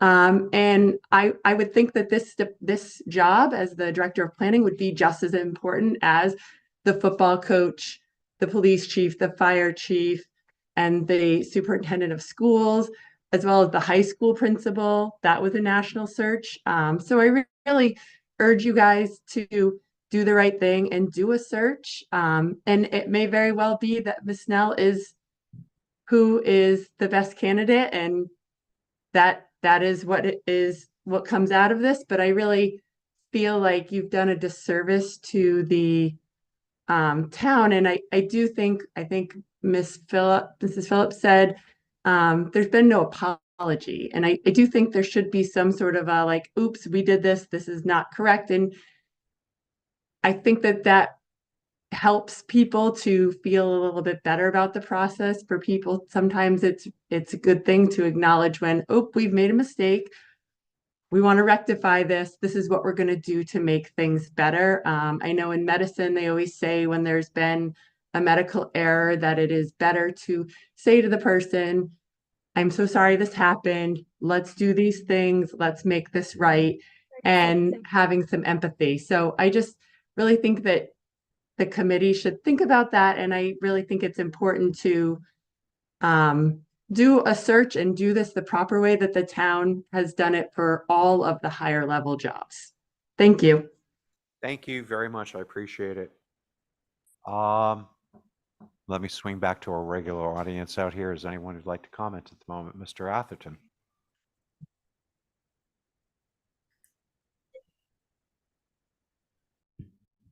Thank you, Mr. Chairman. Can you hear me well? Yep, I think Let me so. make sure I'm close enough to the mic. Most of the conversation so far has been with the commission. Please state your name for the record. Sorry, my name is Rick Atherton, and I'm a voter and a citizen. And but I'd like to remind us that we have an agreement between the NP and EDC and the town. And that agreement has a sentence in it, and let me just read it. So I think it's sort of pertinent to the process that was undertaken. Mm-hmm. The administration of PLUS will be overseen by the Director of Planning, and the Director of Planning will report to the town manager for the administration of PLUS. Now, I'm not sure whether you consider hiring the director a part of the administration of PLUS. I would think of it that way. And I just want to be assured that the town's manager and the town's resources were consulted and considered in the process you adopted. So at some point, I think that would benefit all of us to know that was the case. Thank you. Thank you.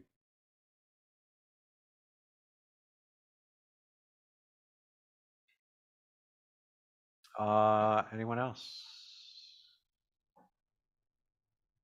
Good evening. Good evening, Leslie Forbes. I am another one of those people who wants to ask you to hold off on ratifying the contract. I do not feel that our objective, or your objective, is to simply check off all the boxes so that you correct the open meeting violation. When a key executive position becomes available across government, across schools, across churches, the objective requires, you want to have a proper search. And that means that starts with rethinking the job description. Things have changed in the last number of years since the contract was last written, as I understand it, in 2014. That means seeking public input. That means potentially creating a new job description that reflects the issues that are facing us today. And it means casting a wide net for candidates. As I understand it, this is the way it worked for the fire department and for the police chief.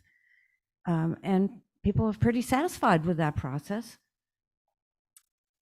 And it makes sense to me that when you have a key position opening up, it's the opportune time to rethink things, to rethink where you are now versus where you were and where you want to go. And then seek public input on that, and then cast a wide net and go about your hiring process. Thank you. Thank you.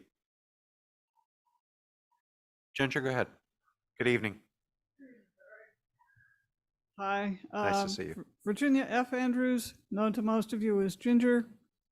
And I just wanted to say that I agree with many of the previous speakers, and that it would be a time to pause and rethink the direction of the planning board in general, because circumstances have changed over the years. It's been a little bit at a time here and there, but I think it's an opportunity to re-examine the philosophy that's been put into planning, saying growth is good, we must have more of it, because we're starting to feel the impact of that on everything. And it's not that you guys don't work incredibly hard. I was really encouraged to hear the transportation guy talk about, to me, the biggest problem is it's not traffic in terms of volume, it's where are you going to pull over to let the fire engine go by? And there are two things at play in any of the town processes. There's the invaluable knowledge, local knowledge of someone who's been in the job forever. I use that relatively in terms, since there's like pre-COVID and anything post-COVID seems like forever, but never mind. The other side of that is this is the way we've always done it, and we're going to keep on doing it no matter what, which isn't always appropriate when circumstances change. So that's my 0.0002 cents. Thanks. Thank you. I appreciate it. So at about 6:45, we're going to do a controlled recess for about 5 minutes at this point. Let me take one more person from the internet, and then from Zoom, and then can move on. Mr. Greider? Greeter. Oh, excuse me. That's Mr. okay, no problem. Please state your full name for the record, and then you can go ahead. Hi, thank you. My name is Bill Greeter. I live in the West End. My input this evening is a question rather than a comment. The question is, why not do an open search for the best candidate to fill the two open positions, not one, but two open positions, the Director of Plus and the Planning Director? It may indeed turn out that the in-house candidate is indeed the most qualified applicant for one or even both of the positions. But without an open search, we will never know. An applicant having local residence is certainly a positive point. But as we have seen from past experiences, being an established resident does not outweigh the benefit of doing a search. And I ask you from the bottom of my heart to please do the search process the way that you've done the way the town has done for other positions. Thank you very much. Thank you very much. Ladies and gentlemen, we're going to do a 5-minute controlled recess at this point, and we'll return back shortly. Thank you.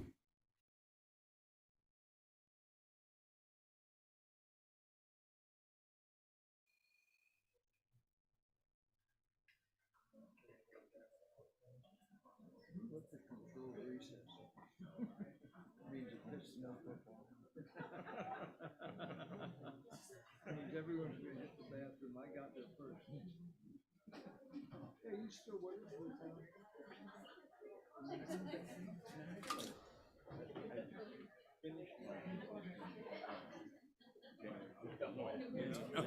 Thank you.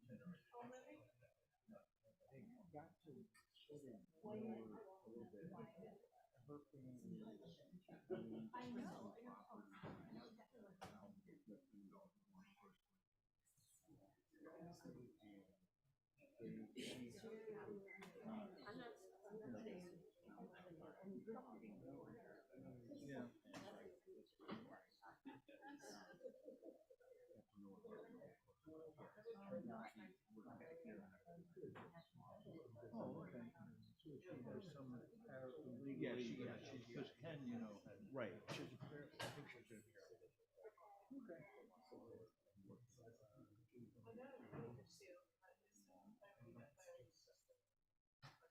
okay. Well, yeah.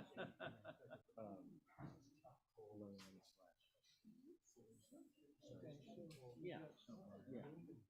No, Christie's, she's great. I'm definitely giving her, you know, she's definitely no advice.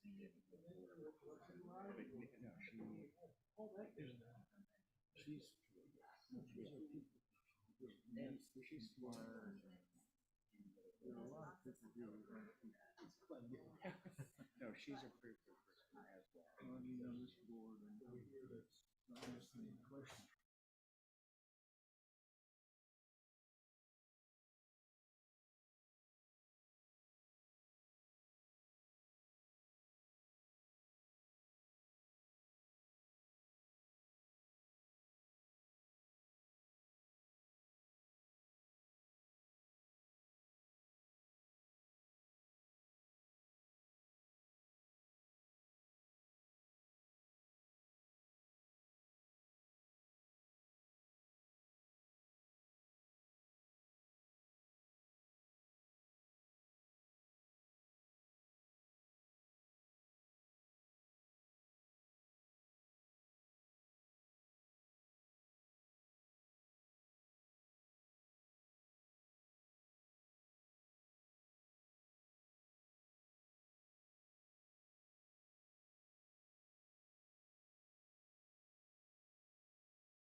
So, ladies and gentlemen, we're going to gradually get back together here. I know I need to give people maybe another minute or two, but we're gonna come back into form here. Thank you. Depending upon how long we are, we'll probably wind up doing this again later too. It's I'm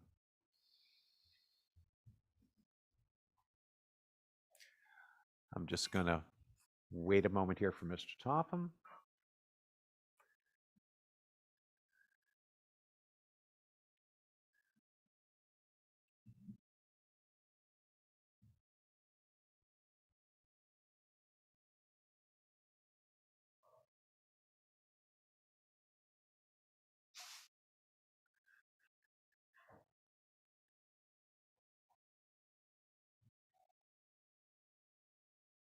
Don't you worry about coming back in a room and there's just dead silence. All right. Thank you, ladies and gentlemen. I appreciate your indulgence. We're going to proceed ahead at the moment.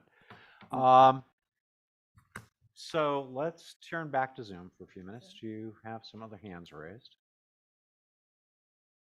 Abigail Camp. Okay, great. Thank you. Good evening. Good evening. Sorry, this is the bad part about Zoom, is that you start doing something else. Like eating pizza. Thank you, Mr. Chair, for the hybrid meeting and for letting me voice my opinion. I am talking as a concerned citizen of Nantucket. The HDC is the busiest historic board in Massachusetts. Yet we have been operating without an architecturally trained HDC manager since 2016. My fellow board member, Diane Coombs, finally brought a warrant article to town meeting, signed by most of the HDC members. Unfortunately, it was not supported by Plus and therefore fell short of enough votes to pass. Just last month, a consultant group hired by the select board completed a year-long assessment of the HDC. Top on the list was to create an HDC manager. Ms. Snell's reaction was basically that that's all well and good, but we do not have the resources for that at this time. I can only speak for myself, but it feels like the director of Plus should be more supportive of the HDC and more interested in helping us look after this island with proper staffing and support. I encourage a proper evaluation of the director, and I believe it only fair to have a public professional search with the help of the town administration for a new director. Thank you very much. Thank you. I appreciate that.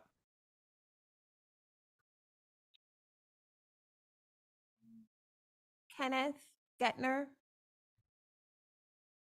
Okay. Yes. Thank Hi. you, Mr. Chairman. Hi, my name's Ken Gentner, and I'm a seasonal resident and a full-time taxpayer. I too would appeal to your sense of duty to all the stakeholders to refrain from taking a vote tonight to affirm your prior action regarding the hiring of Ms. Snell. This isn't out of any animus toward Ms. Snell. Rather, it's a recognition that you have to act in a way that generates public trust. I think it's also important that a majority elected body, that is the select board, who's in a minority on the commission, reviews and sanctions the planning director's contract. And I think that that's important because the select board is responsible for raising the tax revenues that will actually pay the director. It's not appropriate to simply do an expedient thing, whether it's in secret or otherwise, and call it the successful execution of a succession plan. We face significant challenges on the island, as some of those with you tonight have attested, and the lack of progress on many of them underscores the need to cast a wider net for talent. The job description itself for the director, unless I've missed something in my rather quick reading of it, doesn't contain any reference to the development of strategic initiatives, the establishment of strategic direction, and so forth. Rather, it is more of a resource manager by the way it's written. And I don't think that it's enough to simply be a clearinghouse for consultants. Not that that's the majority of it by any means, but when you need to bring in new skill or extra talent, that's what often happens. So I'd ask that you not act tonight, and that you refer this back to a more public search. Thank you very much. Thank you very much.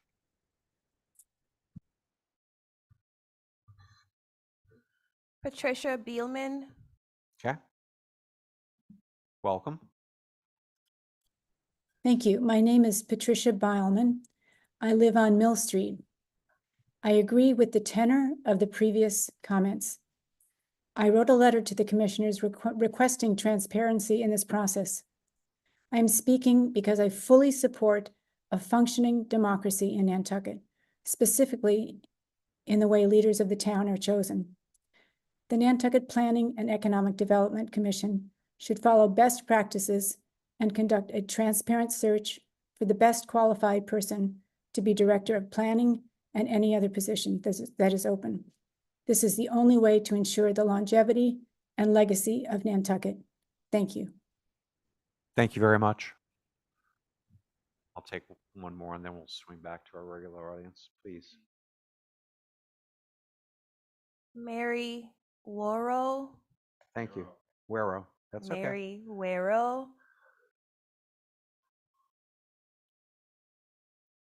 Good evening, Mary.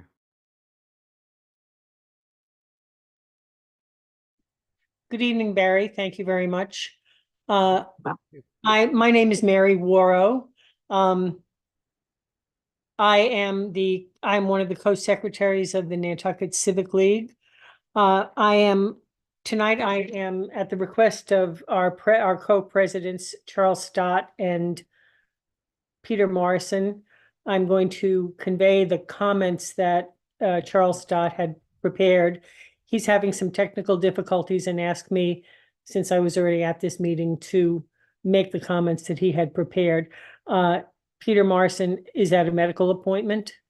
Many of you are familiar with the Nantucket Civic League. It's an organization that has been active on Nantucket for over 120 years. At the moment, it is comprised of 25 neighborhood associations.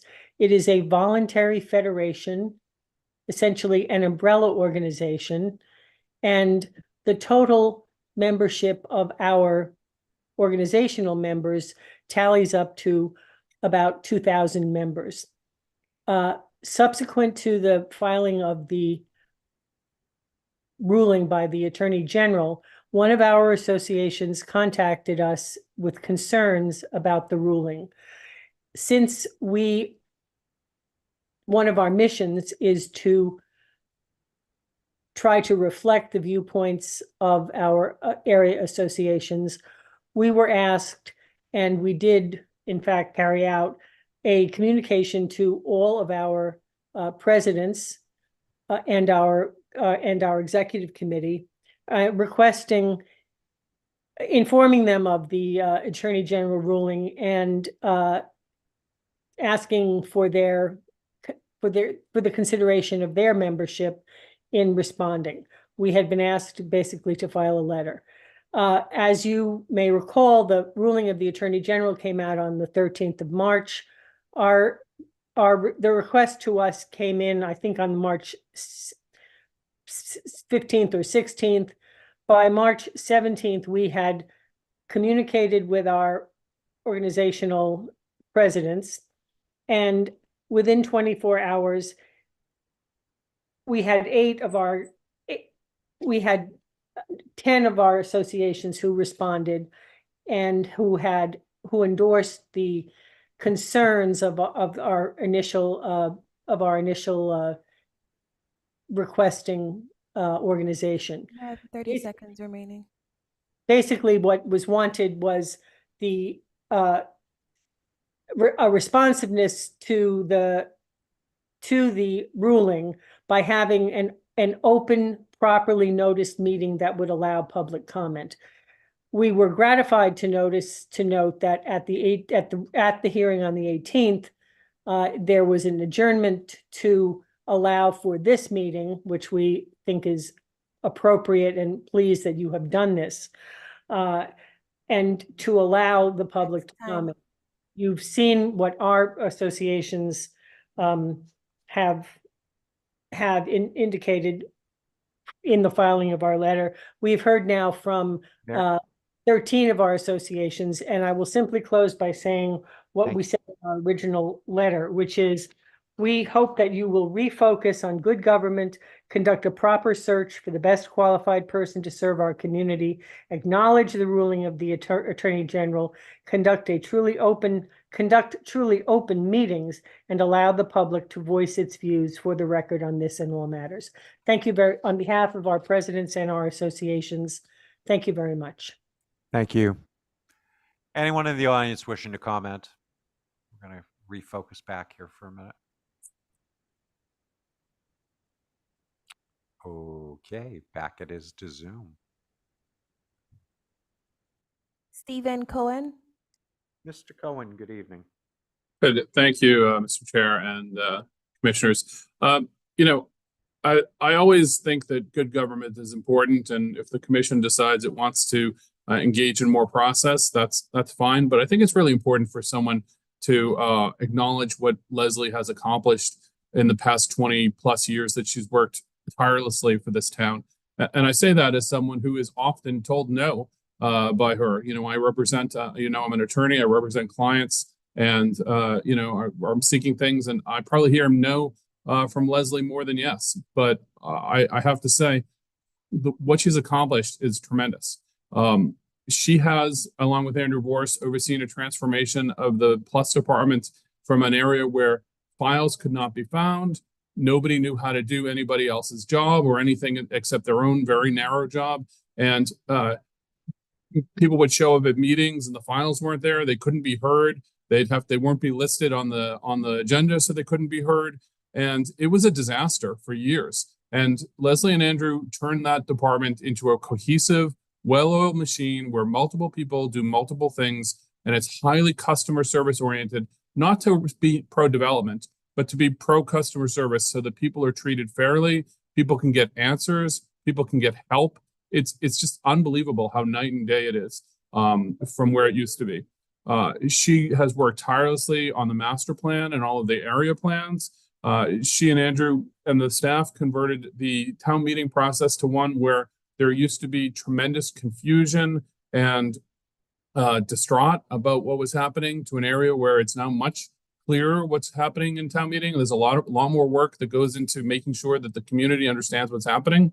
The zoning code used to be quite a mess. They spent literally a decade cleaning it up, creating zones that made sense, getting rid of zones that we had commercial zones next to ponds and all kinds of, you know, craziness that was put in without any thought in the 70s. You know, cleaning up zoning and cleaning up the zoning code and the actual map has been a ton of work that deserves to be recognized. The traffic work that's been done, the bike paths, the miles and miles of bike paths that we have. There's just so much that Leslie and Andrew have done to take Nantucket from, you know, a sleepy little backwater to an area where it's not where it's serving its community. You know, the planning board and the HDC and the other departments that she serves are just so much better served today than they used to be. And I think that effort and the 22 years of effort that she's put in should be recognized. And frankly, she does it with more style and friendliness than any other person I've met in that position. And I hope that this board at the end of its process does the right thing and keeps her on, because she's a fantastic asset to our community. Thank you. Thank you very much, Mr. Cohen. Anyone else? Yes. C. Sutton, please state your full name for the record.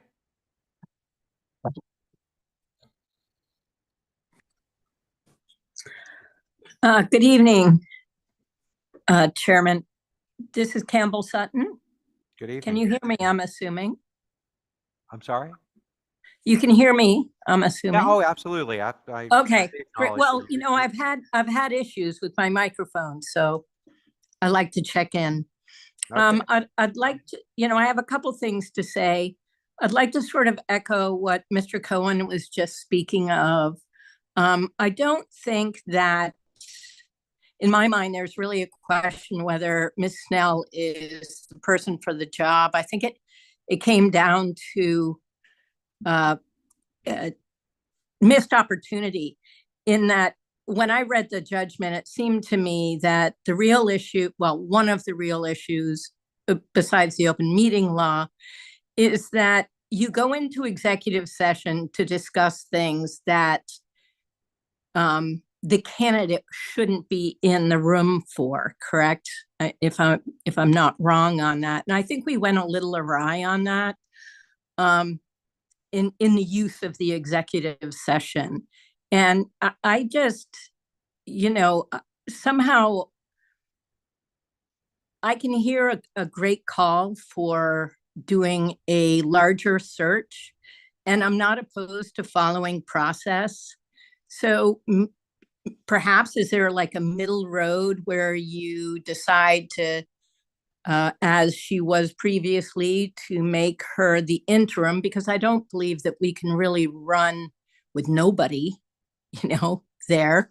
An interim, and then to do a search. I'm quite confident that Ms. Snell would probably come up to be a very good candidate. I worry a little bit because we have had, as some people have mentioned, the fire chief, et cetera, and that was rather contentious. So I obviously would like to avoid something like that, but I don't know. I'm hoping there's a middle of the ground, and executive session is a very special piece where if it had just been the NP and EDC board in that session discussing contracts that they would like to offer, that would be one thing. But it sort of stepped over the line by having the people that were involved in the contract in the discussions. And I think I do believe the judge did call that out. But anyway, I just wanted to put that out there this evening. I really appreciate you all sitting and listening and holding this forum. So thank you, and I hope you all have a good evening. Thank you. Same to you.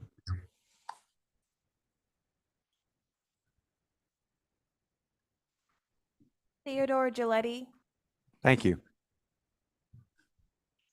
Good evening. My phone's gonna go off the rails with that. You should have said that. We can hear. Yes? There you go. Okay, I'm sorry. We just picked up some background noise. That's all. Go ahead. Yes, hi. My name is Theodore Giletti. Thank you very much, Mr. Chairman, and the rest of the commissioners for entertaining my comments. I had written a letter about this issue, and I think it's more of a process issue. I'm a little bit troubled that town council did not pick up on it earlier. That's unfortunate, but so be it. That's what it was. I've worked for a number of companies. I've been involved in searches for chief executives and other members of boards of directors, et cetera, et cetera. But the bottom line is, even though you may have the best candidate that you think you have, it's always better to do a search. And in terms of openness, that would have been the proper thing to do. And I would echo comments made earlier today by Mrs. Forbes, Mr. Greeter, Mr. Atherton, and so on. I think the process has to be redone. From my own perspective, I am concerned, as I expressed in my letter, that actually planning should have taken a much more conservative role in managing overall growth on Nantucket compared to what I've seen, which means basically we're looking at basically open doors policy to things in terms of growth, and I am concerned about that. So I think it's incumbent upon us to have a broader search, an open search, and to adhere to the tenets of what's in the letter of the Attorney General. Thank you so much. Thank you. I appreciate it.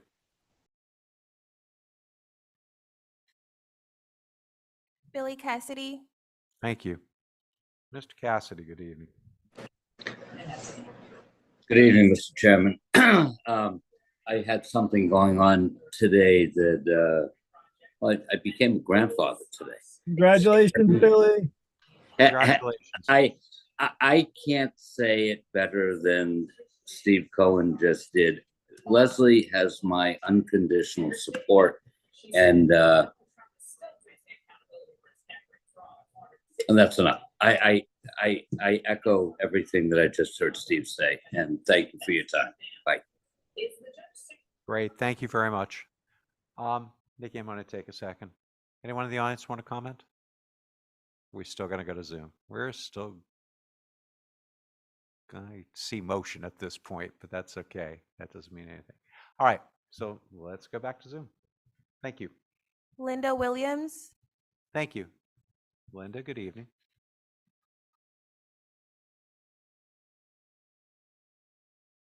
Oh, had to unmute. I should know mute after all my meetings on mute and unmute. Thank you for the opportunity to talk. I wasn't going to until I heard comments like collusion, appalling, anything pejorative, accusatory, lack of integrity. Having served on multiple boards since 1983, I spent more time in that building probably than any other non-staff members. I worked for the ZBA for 25 years, was chairman of the ZBA, was on the ZBA, did chairman of the planning board, the chairman of the HDC, the chairman of the housing trust, all of which operate out of that building. And I can't tell you how much the staff, Leslie and Andrew, have created a user-friendly environment. They work their butts off. They're always available to the public to help the public. And I'm just appalled by some comments that have been made by people who've never set foot in that office or had to deal with any of the boards that are in that office. The public service is optimum in that building. And it's because of Leslie and Andrew that it has risen to that extent, because I also worked through previous powers that be, shall we say, where it did not work at all. And nothing was centralized, and you had to go 5 different places to get anything done. And the institutional knowledge that Leslie and Andrew before her have is going to be near impossible for anybody from the outside to come in here and think they can build a better mousetrap, to think they can do something and try to understand a very unique tourist economy, builder economy, environment. This is not anything that's easy to step into and think that you're the next coming of planning, because this is a very difficult and a very complex community. It's not unusual to promote from within. I understand where Ted is coming from, but this is Nantucket. This is institutional knowledge. This is somebody who's been in that office for her entire adult career, following in Andrew's footsteps. And it's not unusual to promote from within. They tried to do that at the other 2 entities that have been mentioned multiple times tonight, and nobody wanted to take it over necessarily that was qualified. Leslie's qualified. Megan's becoming qualified. Everybody's getting what they need to get in order to service this town. And it's not an easy place to do anything. It can be a nest of vipers many times.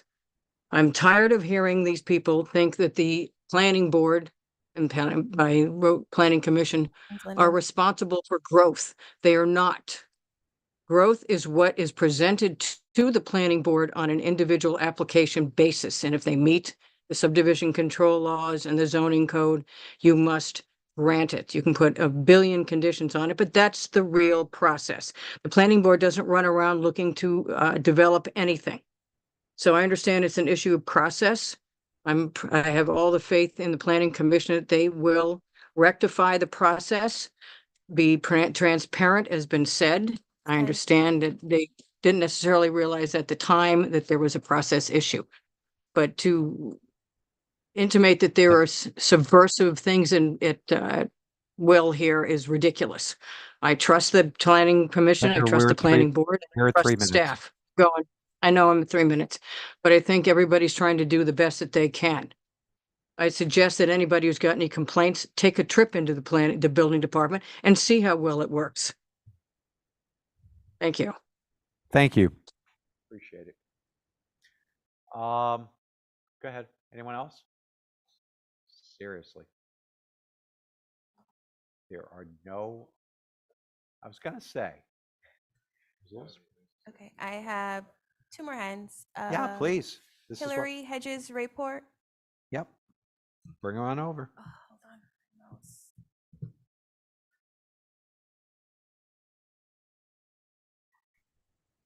Go ahead, Hillary. Good Thanks very evening much. again. Thanks very much. I just want to, I hope everybody understands what exactly was done that wasn't right. From the letter, the open meeting law does not permit a public body to execute a contract behind closed doors where the public cannot witness the agreement. The vote to execute an agreed upon contract must take place in open session. And goes on to say the violation strikes at the heart of open meeting law. The violation was compounded by the commission's other violation, insufficient notice, as the public received no notice that the deputy director was even participating in negotiations with the commission. So this is much more, just to get back to Ms. McCarthy's question. This is much more than just a name on a notice. It's a secret discussion that had to happen in the public eye. And as I do my homework, I went back and I looked at some prior contracts for Ms. Snell and Mr. Vorse in 2012, in 2018, in 2014, and they all happened in open session where the salary was discussed, et cetera, and the contracts were included in the packet. And I noticed some real anomalies that have financial implications in Ms. Snell's contract that had been stricken from Mr. Vorse's 2014 contract. And I also noticed that Mr. Vorse's contract was accompanied by a Town of Nantucket personnel action form, meaning that the Town of Nantucket Human Resources was involved.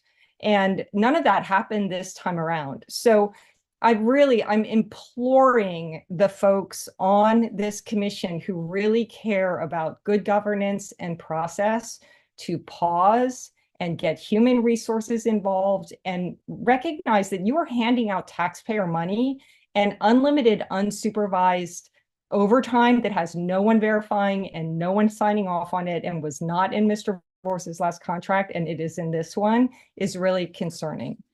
I'd like to pivot and just speak about really what I think we're talking about. All of the people for whom things are going really well, people like Ms. Williams, like Mr. Cohen, other people who've spoken who are developers, they like what's happening. And I think that's fine. It's great that things are going well for them. It's great that they like the zoning code that has evolved over the course of the past 25 years under Mr. Vorse. But there are a lot of people who do not like what's happening. And you've heard from many, many of them. And that should be enough for you as our long-range planning commission to please say, maybe we should pause. You know, you're not just serving the building people. And the planning director's job is not just about customer service. It is about long-range planning. And I don't think you can say that anyone is working hard on a long-range plan when we have a long-range plan that hasn't been updated in 15 years. So I think that this commission has two jobs. Bill Greeter got it totally right. There is the plus, which is about customer service and building. And then there is the planning, which is not getting done. Hillary. And I ask for human resources to get involved, for a little bit of time to consult with the town manager. The town manager was a signator on Ms. Snell's prior contracts, and the town manager was involved in the minutes. Your 3 minutes. Your 3 minutes are up. And I'd like you to consult with the town manager because it's the right thing to do. Thank you. Thank you. I appreciate it. Got someone else? And Deweese. Okay. Good evening. Good evening. Thank you, Mr. Chair, for hosting this meeting, number one, and for being patient with all of us who would like to throw in our 2 cents worth. I would like to make a plea for you to opt for a search on a kind of an unusual basis. There are letters in the packet extolling the virtues of the acting planning director. And there have been testimonials in this session today extolling the acting planning director. There are others who have not had a particularly positive experience, and I happen to be one of them. I wrote out what my problem was, but I feel like that is something that is better provided as a letter to a dossier that will be built on each candidate in a search, rather than coming out in this public meeting and being potentially embarrassing. I don't really want to do that. I don't feel comfortable doing that. Therefore, my plea to you for an open search is for the full gamut of experiences that people have had, opinions that people have about the quality and suitability of the candidate can be put on the record, and a more fair and balanced view of every candidate who might apply will be able to be reviewed by the commission and a choice made on the basis of a full dossier. Thank you very much. Thank you.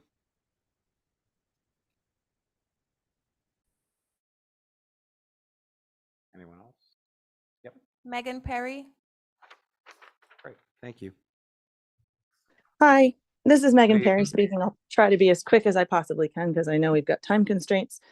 I just wanted to reiterate, after speaking with the Attorney General's office after this decision was issued, this is very unique and very serious and a large violation of the law about process and procedure. It's not just about a name that was or wasn't listed. Moving forward, I just want to quickly read some documents that I received via FOIA. One of them is an email, and I quote, "As with any staff departure, we will evaluate staffing needs going forward. At this time, it is premature for you to introduce Artel as your replacement and presumptuous of you to assume his duties will be following your departure." That's from Ms. Snell, January 15th, 2015. Fast forward to February 14th, 2023. "Hi, Andrew. I'm glad the planning department will be included in the discussion group. Given the long time frame of this project, would it be better to have Leslie participate instead of you, especially since the group apparently won't begin meeting until after you have announced your retirement plans? But if you have specialized knowledge to bring to the discussion, maybe this belongs with your list of projects to carry on with during the transition period. What do you think?" From Mary Longacre. From Andrew.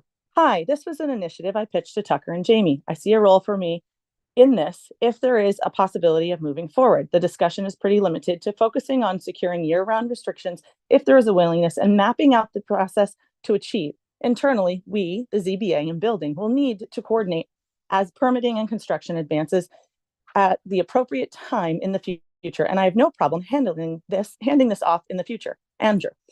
That was in reference to the decision to drop the appeal with Surfside Crossing and moving forward. I found this super weird because when Ms. Snell received the conservation management permit from the state allowing for the clear cutting of Surfside Crossing, she chose not to send the permit along to anyone, including town council, during the town's lawsuit, because she said it was not a plus matter. Very clearly it was. Next document I just wanted to read in real quick is from the town. "The decision to contract with any executive recruiter when a vacancy is known is at the discretion of the town manager. Many factors are taken into consideration when making this decision, including but not limited to the availability of funding, the criticality of the vacancy, i.e. department head, and the need to engage subject matter experts, legal mandates, or previous unsuccessful efforts to fill the posted position." End quote. I'm wondering, did this happen? Was the town manager involved in this process? Was HR involved in this process?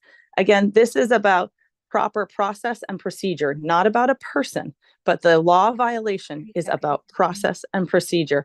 And I think it would behoove this board to go back and do an open public search to make sure that we have the best candidate possible for the position. And if that winds up being Ms. Snell, so be it. But you owe it to the community and to Ms. Snell to do an open search for this and do the proper process and procedure. Thank you very much. Appreciate your time. Thank you. Anyone else? Okay. Anyone else in the public here would like to comment? Okay. Well, there we have it. I I'm a little surprised, actually. I thought there would be a little more.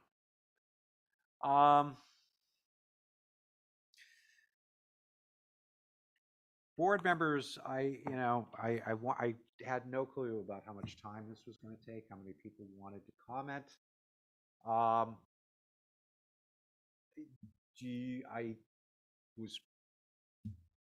you want to allow a second round of things very quickly, maybe down to a minute or so, or do you want to proceed ahead?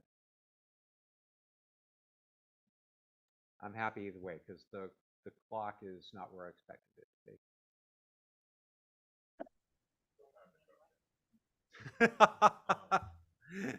Any thoughts?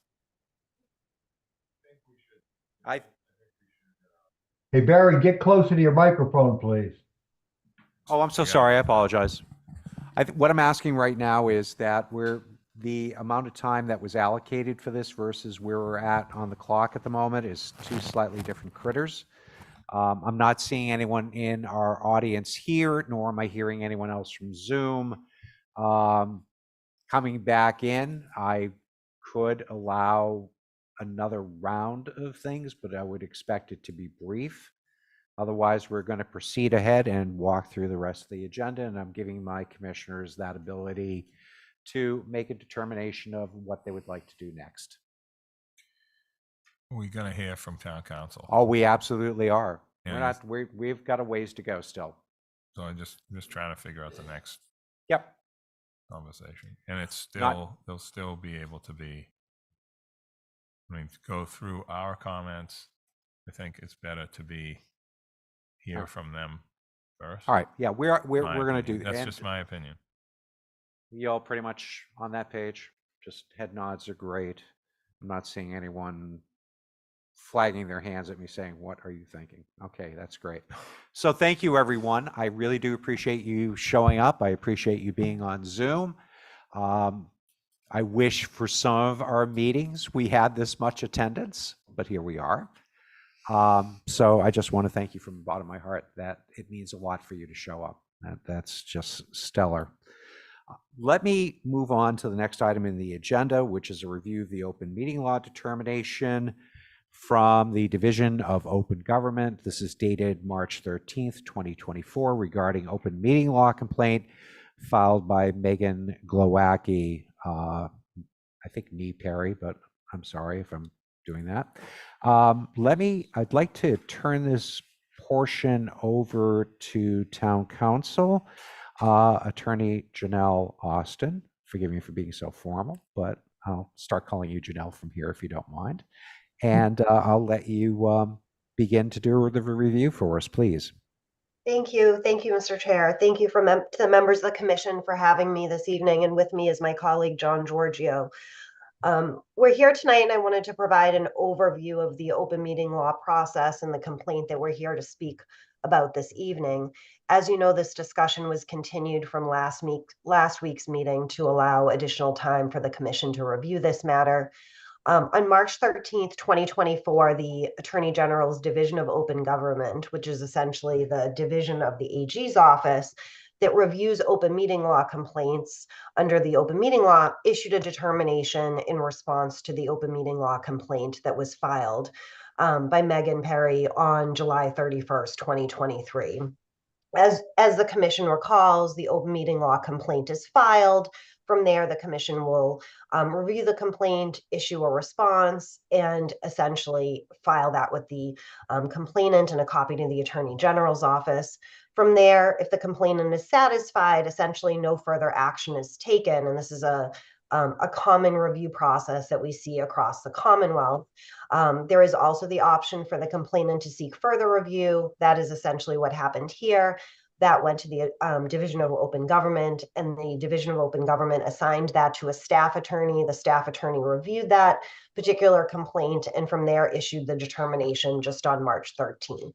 I know the commission's been provided with a copy of that determination. Essentially, there were several components, and it is very similar to a lot of open meeting law determinations we see with respect to executive session matters, essentially indicating that the executive session meeting notice for two particular meetings last February and March 2023 weren't specific enough. They didn't include the name of Ms. Snell, and the Attorney General's office determined that they should have. In addition, there was some discussion that the discussion of succession planning and retirement and hiring should have been done in open session. The commission does recall, of course, that on May 23rd, 2023, I believe there was an open discussion and an open ratification of Ms. Snell's contract, and that was done in open session before this particular complaint was filed and before the July 1st hiring date. In addition, it's my understanding that even prior to the issuance of this determination, the commission has released those 2 sets of executive session meeting minutes, and those are now available on the website as well. Essentially, at this juncture, this is a process type question strictly related to open meeting law, nothing with respect, in my opinion, to substantive hiring matters, but really open meeting law compliance. And essentially what the Attorney General's office is asking is that the commission remedy those process issues with respect to the March and February 2023 meeting minutes, and acknowledge that they've been released at this juncture, discuss the Director of Planning hiring, discuss the position and any candidates for that position, i.e. Ms. Snell, and in addition, discuss the contract at issue in open session, and if the commission so concludes, to ratify that once again, in addition to the last year's open session ratification, to take further action to ratify it this evening. That's essentially the scope of the determination. That's really what the open meeting law requires.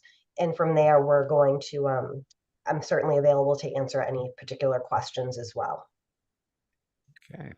Thank you. I appreciate it. Commissioners, any questions for Attorney Austin?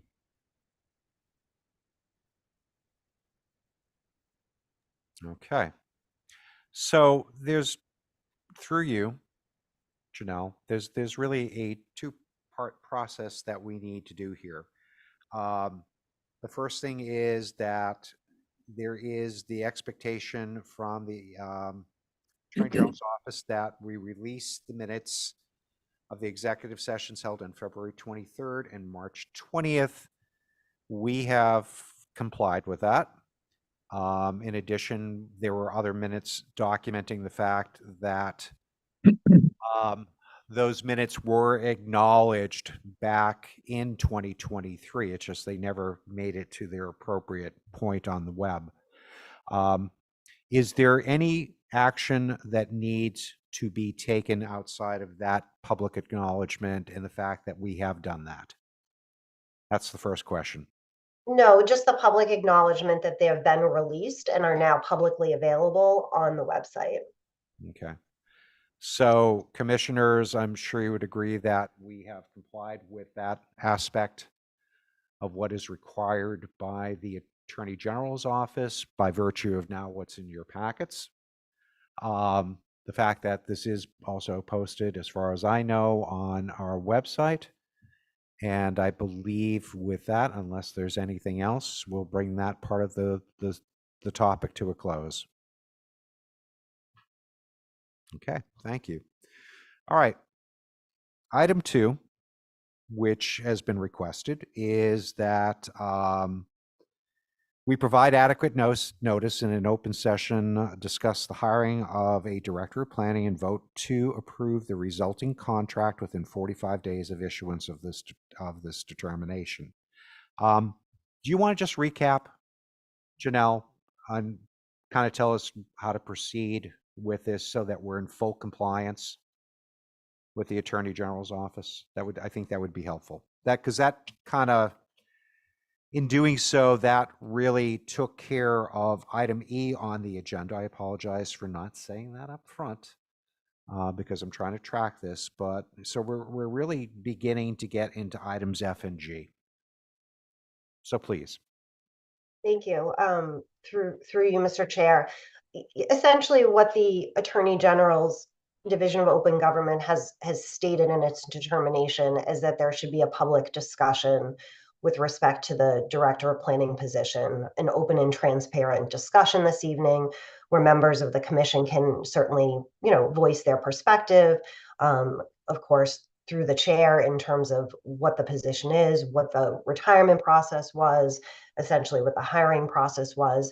The open meeting law, in my opinion, doesn't dictate the specific hiree, so to speak, but just the process. And so we're really focused on that particular point, in my opinion, with respect to open meeting law compliance. And that's really because there was an executive session discussion. And so the Attorney General's office has stated that in addition to last year's May 2023 public ratification and discussion, there should be a further discussion of that in open session.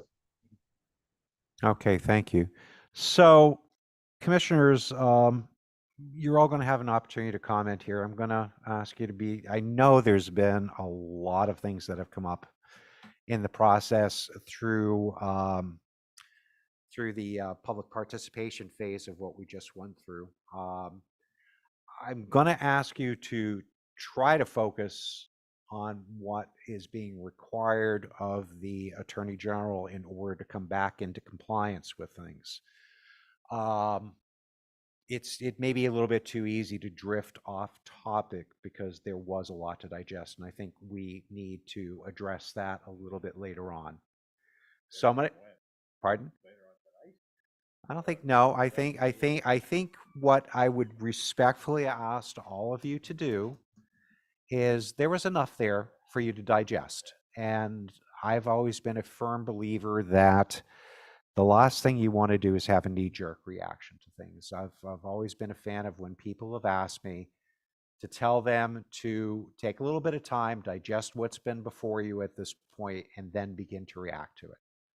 So I might just really want to ask you all to do that and stick a little bit more closely to what is being requested of us at this time. One thing I'm going to ask you in the end is to acknowledge what you would like to do in this process in regards to Leslie's contract, because there are a few options available. There certainly is the approval and ratification of it, which could take place.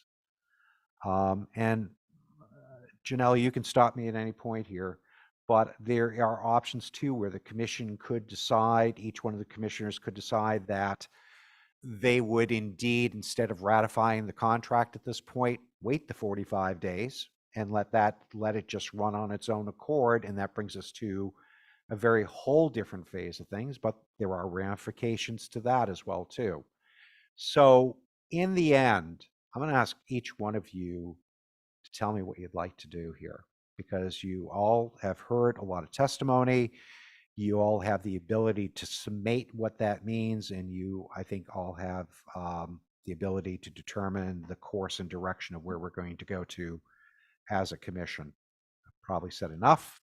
I'll have my own comments in the end as well too, but let me go from beginning to end here. Dave Mr. Ivers. Chair, point of Yes. order, if you will, Mr. Yeah, Chair. please do stop me for a minute. Go ahead. You mentioned there are several options. May I ask that the attorney go over what those options are and what those ramifications are? Yeah, absolutely. We have the full information. Thank you. Absolutely, and that's why I kind of called on her just to listen very precisely to what I was saying. So, please. Thank you. Through the chair to Ms. Longacre. Essentially, in my opinion, the open meeting law determination requires the commission to take certain action within 45 days. And even though the Division of Open Government didn't find an intentional violation of the open meeting law, didn't issue any penalties, essentially, if no action is taken within 45 days, it's the Attorney General's position that the contract would be nullified. And therefore, that would have other legal implications, so to speak, with respect to any protections by the contract, et cetera. So the commission would have to separately review those legal implications, in my opinion. Mm-hmm. Thank you. Does that answer your question?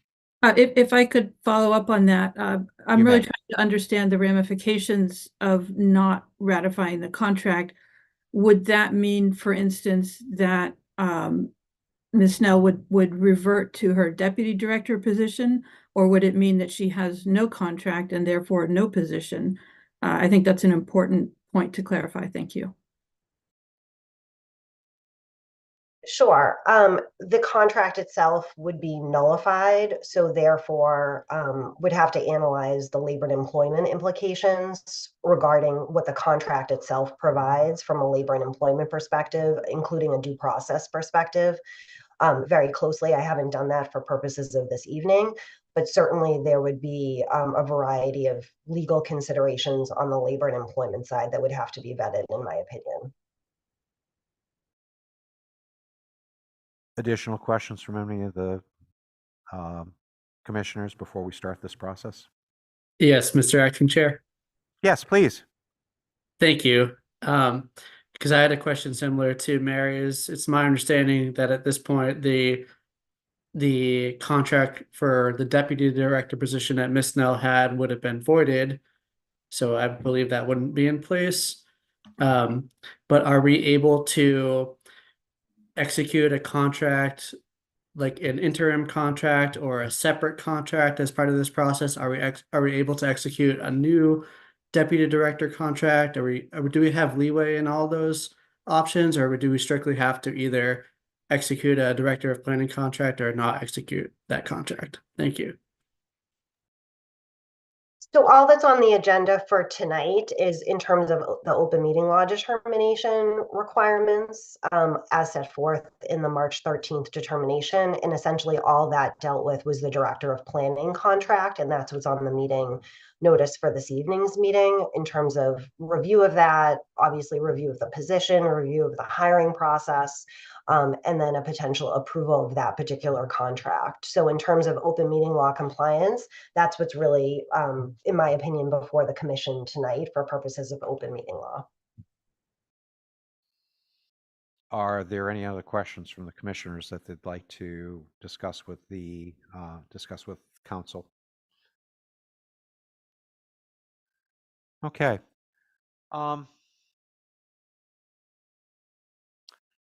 Leslie, before I start, sorry, I'm going to pick on you first. I do want to hear from my commissioners at this point. There's been a lot transacted, and I am not trying to put you on the spot deliberately. Believe me. I just don't know if there's any you've kind of heard a lot of things, and I just want to give you that opportunity to comment, and believe me, you're not required to. I'll save my comments for later if I need them. Done. I can understand that. I totally respect where you're coming from at this point. Okay, so let's start at the top of our list and work our way down. Mr. Iverson, you're on deck. Thank you, Mr. Chair. First of all, I would like to thank everyone that's commented. I can't say that I agree with most of them, but I do appreciate them engaging and being part of the process. And I certainly wish they had earlier. I think there was plenty of opportunity before we got this far. I personally am still in support of Ms. Snell. I think it would be nearly impossible to find someone as qualified and as knowledgeable about the peculiarities of land use on Nantucket. So I really don't want to get into that any farther. But I personally would still like to see us as a board discuss the contract. I think Ms. Snell has 22 years of experience. She knows our zoning bylaws in and out. She knows the State Subdivision Control Act like the back of her hand. I think that Plus is as strong as it's ever been to saddle Ms. Snell with a lot of the problems that people say when she's been in the position for 8 years, to me is wrong. So I would like to move forward in discussing our contract and ratifying it in the end. Thank you. Thank you, Mr. Iverson. I appreciate it. John Trudell. I just want to echo Mr. Iverson's comments. I did hear, I listened very intently, and I appreciate all the members of the community speaking out. It's not that we're not hearing you, and I'll just speak for myself. I've been here for 30 years on the island. I've seen different departments, head departments, tried to fill positions. We had the fire department do 2 searches at 2 separate times, and we were able to fill it. I don't even want to think of how many doctors have come and gone on this island. And it wasn't because they didn't make a healthy living here. There's been a lot of other factors with that. Island living, getting to know the intricacies of living on this island, off seasons, traffic, a multiple amount of things to consider. Housing is a big factor. When you start to look into the dynamics of the pay scale, maybe it would be a little bit easier for someone in this position. However, to bring someone off island, I don't care how long of a search that we took. I honestly feel like we have the best person for this position, and it would be very, very disappointing if by going through what we're now doing, due process here, it would be very disappointing if another town community saw an opportunity and lured Leslie away. And we would all shake our heads if we didn't fill this position for a year, 2 years, 5 years. We saw what happened with the transportation planner. And I always make a reference to losing Mike Burns for 3 years. And I'll relate it to money. We lost an opportunity for $500,000 per year for 3 years by not filing for the grants because we didn't have someone with experience to do that. And we're looking at that same position right now. I know people think we can fill this or potentially fill this with a better position, a better person. But if you look at what she has done over the last 22 years, what she and Andrew have done, obviously, where it was, and again, I'm speaking from experience, even before I've been here for 30 years going into the town, 8 years prior to Leslie, and it was a mess going into the, now we call plus. You didn't know about permits if they were even coming in 6 months, 12 months. I think someone said this before, it's being run as a well-oiled machine right now, and it's with cross-training. There's respect of her co-workers and her employees at Plus. She has permanent housing, so that's not even an issue. She has a family in the community here. She's been here. She's lived here. There are a lot of different variables that we've already know that we already know that she's accepted. 22 years experience in working for this town is something to be, I guess, marveled at. It's my firm belief that we have the best person for the job. And if this was a corporation where somebody had retired and then they had someone in the wings, they wouldn't wait. They wouldn't have national searches. They would hire them before they lost them. And I feel that, you know, it's this one member's opinion that we have the best person for the best job. So if this constitutes the discussion to continue, I'm ready to continue. And I like Dave, would welcome this to continue. I don't care how many hours it took tonight. Ultimately, my position, unless somebody changed my position, would be to ratify her contract. Thank you very much. Thank you. I appreciate that. Mr. Lowell. Welcome, everyone. Thank you for coming. Thank you for all the comments, the letters, and the attention. Took it off the airport, brought it right over here. So I want to talk about What's happened since 2005? A lot less buildable land. A lot less buildable lots. A lot less. But that doesn't get any headlines. Fact. In fact, when we decreased the ground cover in the ROH district from 50% to 40%, we got a little bit of flack. Some of the people that kind of don't like us too much sometimes, which we thought was interesting. I have a really good memory, and I've been doing this a long time, and I feel like I'm the sort of the amnesia fixer. So that's where I'm going to focus on. I can't even believe we forgot about the fire department hiring mess.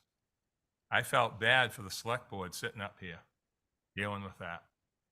But we kind of heard tonight that that was a great process. I don't know what town you're living in, but that was one of the most unbelievable public displays I've ever seen in my life, since certainly the modern age of technology, when we were at other places for meetings, it didn't have all this technology.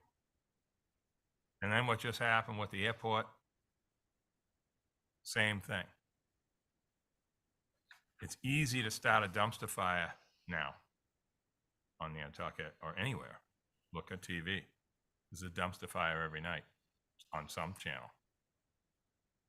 One of the things that is evident tonight, and it's been evident for forever, is the difference between the planning board and the planning commission. Very, very different, but it's mingled in different areas. And unfortunately, and this is our fault going back to probably the 80s, is that separation or that difference has never been explained in a way that everyone understands it.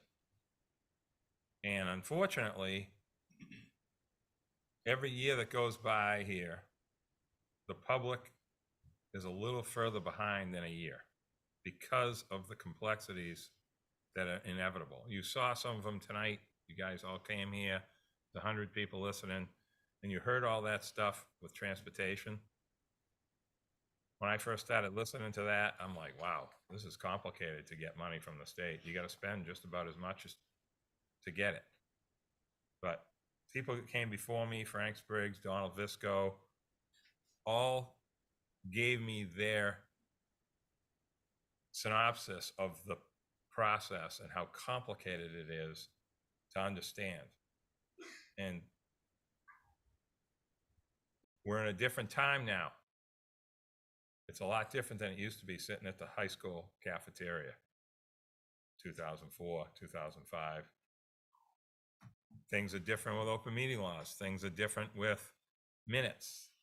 Things are different with, we had a little tape recorder, a little cassette player sitting here, and all of a sudden, click, and it stops moving, and Catherine have to run up and put a new tape in. That was like 5 minutes ago. Look at us now. We get yelled at for not being hybrid. Everybody that yelled at us is still on Zoom, and I'm sitting here starving. So, it's unbelievable how far we've come, but I can tell you what's coming soon is going to explain a lot of the misinformation that goes on in this island with build out, ground cover, what's left, how many houses get torn down for a new house to get built in the same spot, which is most of it. There isn't new virgin land growth here anymore. Very, very, very little. Those are the big components of Nantucket. The attraction to the island that draws people here has been huge in the last 20 years. Boat to Hyannis in 85, fast ferries, JetBlue, people park their cars in their garages now, trickle charges. Nobody's bringing a car on the boat anymore. They're already here. They're just sitting in a garage right now waiting. Just sitting there right now. Open the door. Oh, there's my Jeep. I'll get another one. That's just how it is. And what I love is the letters from people that are in the building trades or that have subdivided free land. Yeah. No, Mary,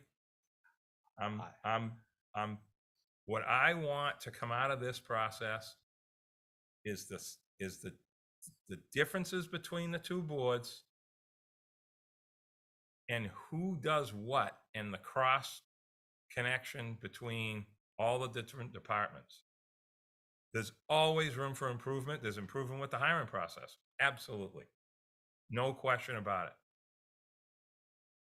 Other boards, other departments do the same thing.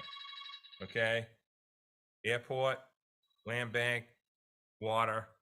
Is there anybody that honestly thinks that some of those people are not qualified? Of course they are.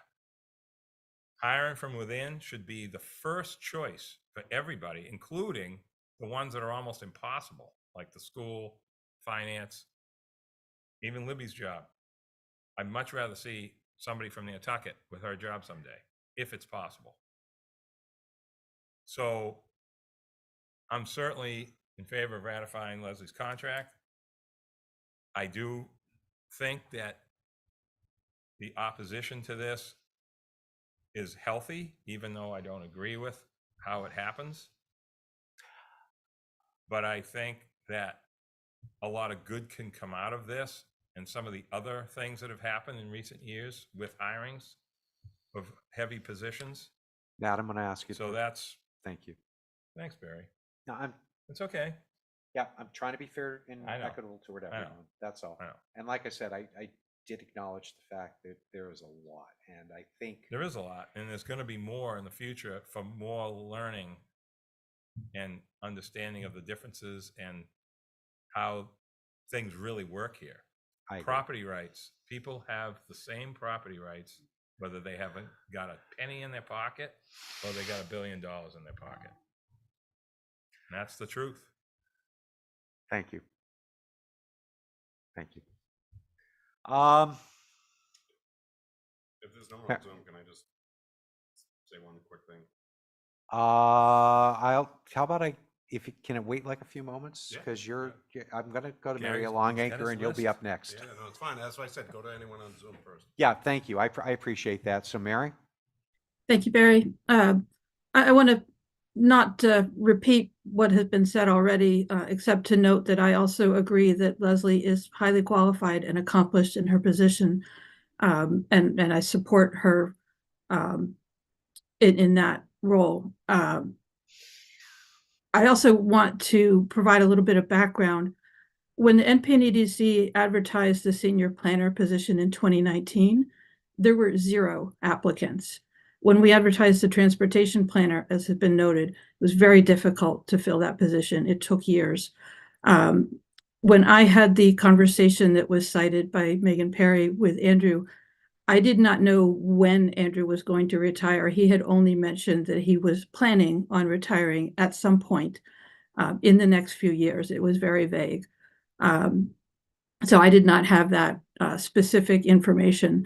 When he decided to retire as of June 30th, that was with barely 4 months' notice for us as a commission. We had seen, extended search periods. We had, with Andrew's departure, we were going to have an open position.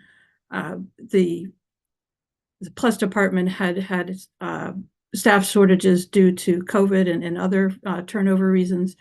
There was a lot to consider, and I was enthusiastic in recognizing that we had a qualified and accomplished candidate. I agree that promoting from within, especially in a circumstance like Nantucket, where that local knowledge is so important. And I'll draw a distinction between expertise that's developed, for instance, in the fire department or in the police department is highly transferable from one location to another. But if you're talking about local planning, if you were to get a planner from Boston or California or Florida or Colorado, they would have to throw out half of what they knew in order to learn what's different about Nantucket. So I think there's a very large distinction to be drawn with some of those other positions that need expertise. So I think that our best option tonight is to ratify this contract. I think there's still room for discussion about what's best for Nantucket overall in the larger context. But I think tonight we really do need to ratify this contract in order to cure the open meeting law violation and to conform with the instructions given by the Attorney General's letter. Thank you. Thank you very much. Mr. Topham. Nantucket native, so every baseball field I've ever grew up on that was across the street, the ponds we used to access, you know, with John Sylvia and the group of, you know, Teddy King and et cetera, and those families, they're all gone. Thankfully, the land bank bought property next to the pond, so you can, you know, park, and if, when it does freeze, go skating like when I was a boy. But there's been a lot of changes, and I'm, as a native, you know, I'm saddened by them. But at the same time, you know, we have a ski chalet out in Tristram's Landing that just is horrible, that started the HCC. So Walter Barnaky, you know, started his vision and started to create things for Nantucket and trying to be a betterment and trying to make it look historic and control that. And there is only so much you can do with the HCC and going forward. And I get that. And there are some times that the exterior house is great. We all see and we get desensitized by that. But I feel that when you go into a home, there's more history and context on the inside, but that's not something we can control. The other part is a couple of people mentioned that, you know, there's overgrowth. Well, we now have 25 neighborhood associations. There's over 2,000 people. I think Mary Warrow just said, you know, put on deed restrictions, control what you want to do. If you don't want your house to be part of the SCR group, like, control it. You control it. I mean, that's, what is that? That's a fifth of the entire population of homeowners in Nantucket. You can control this. This is up to you. You guys can go forward. You can be the leaders of what we want to do for Nantucket. We can only do so much. And anytime we want to make a restriction where we go to Nantucket and we're going to change the zoning, you know, someone wanted to go to Slug 3 and we did VR zone. Well, you can't go over 25, you know, feet. You have to control the height. You have to keep that diminutive scale. And I love that. It's not the easiest to control or design in that context, but it works. The other part of it is there is just a lot of things in Nantucket that we're working on, but I really think that Leslie is the right person for the job. She's was, you know, modernizing the Plus department.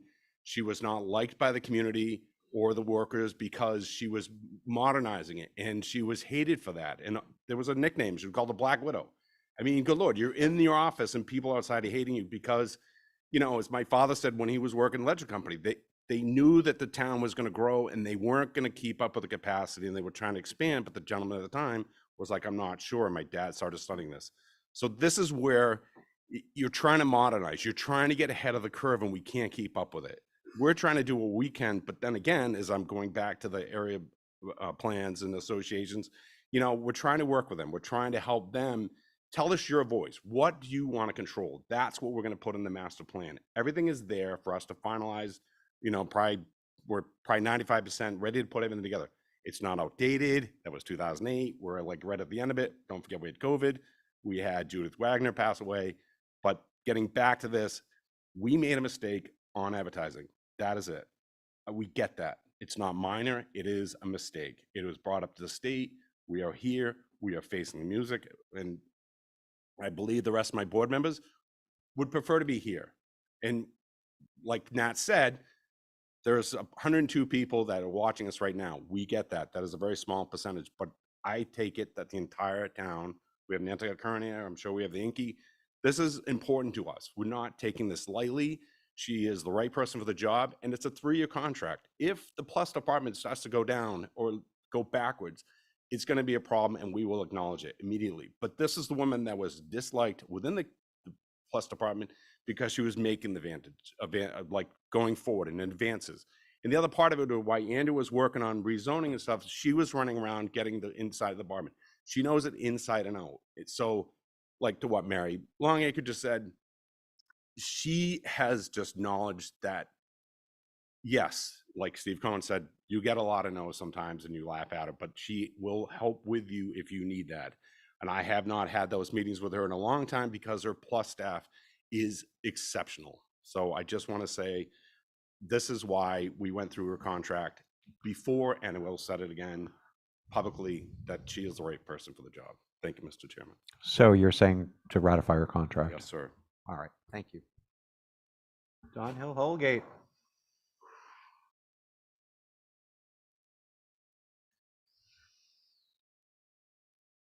There you are. Hi. Oh, sorry, I was letting you go to staff first. I had to step away for a second. But what I would like to say, sorry, excuse me. I'm in a room with my son. I just had to have him be quiet. That's okay. But a minute to compose. what I wanted to say is that the hiring process, I've observed this through many different employees of the town, it's very complicated. And the really unfortunate thing about this situation is I've felt so bad that it's not being thought of as a huge win that we had a highly qualified individual as an internal candidate.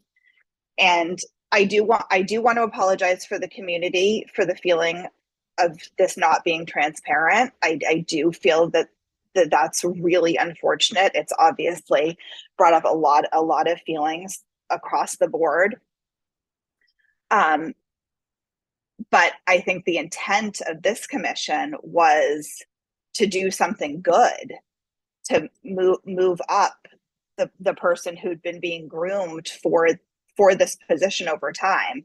The complexity of the zoning bylaw on Nantucket is extreme. There would be a major learning curve for someone new coming in. And it would also be very challenging for someone even coming from outside of Massachusetts to move into this role, let alone outside of Nantucket. We've gone round and round about succession planning. We've seen some other good examples throughout the town of succession planning, with the promotion within at the water company, the promotion within at the airport, among others over time. Where I think we do need to significantly gain some clarity is what is defining the internal hiring process, and making the community feel like they can be better heard at an earlier juncture. And I think that's something that we can take into consideration going forward.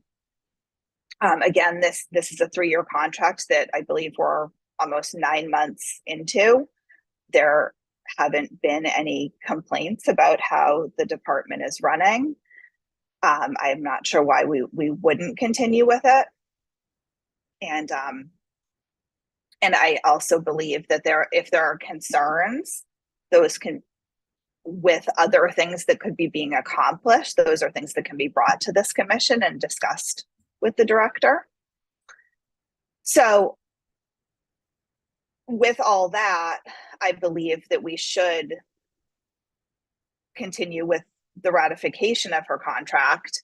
I think we could take a vote, and we probably should have previously, that we've elected to not do a search to find other candidates for this particular position. I think that would have been a better process, would to have made that public, that we were not running a search, and then moved on with doing the contract. I regret that I wasn't present for the executive session in March, but we certainly did have a very public vote on this in May at an open session meeting. But I also understand the opinion of the Attorney General and where the discrepancies lie. So again, I believe that we're in a position where we move ahead and look to better defining our processes. And I also did want to note that this was not done in a vacuum. Town administration was aware of the hiring taking place. Mm-hmm. And maybe that process can be better clarified. Thank you. So thank you, Don. That's for ratification, correct? Yes, but I wanted to hit all of those points in terms of what's happened. I completely understand. Thank you. Seth Engelboard, you're up, sir. Thank you.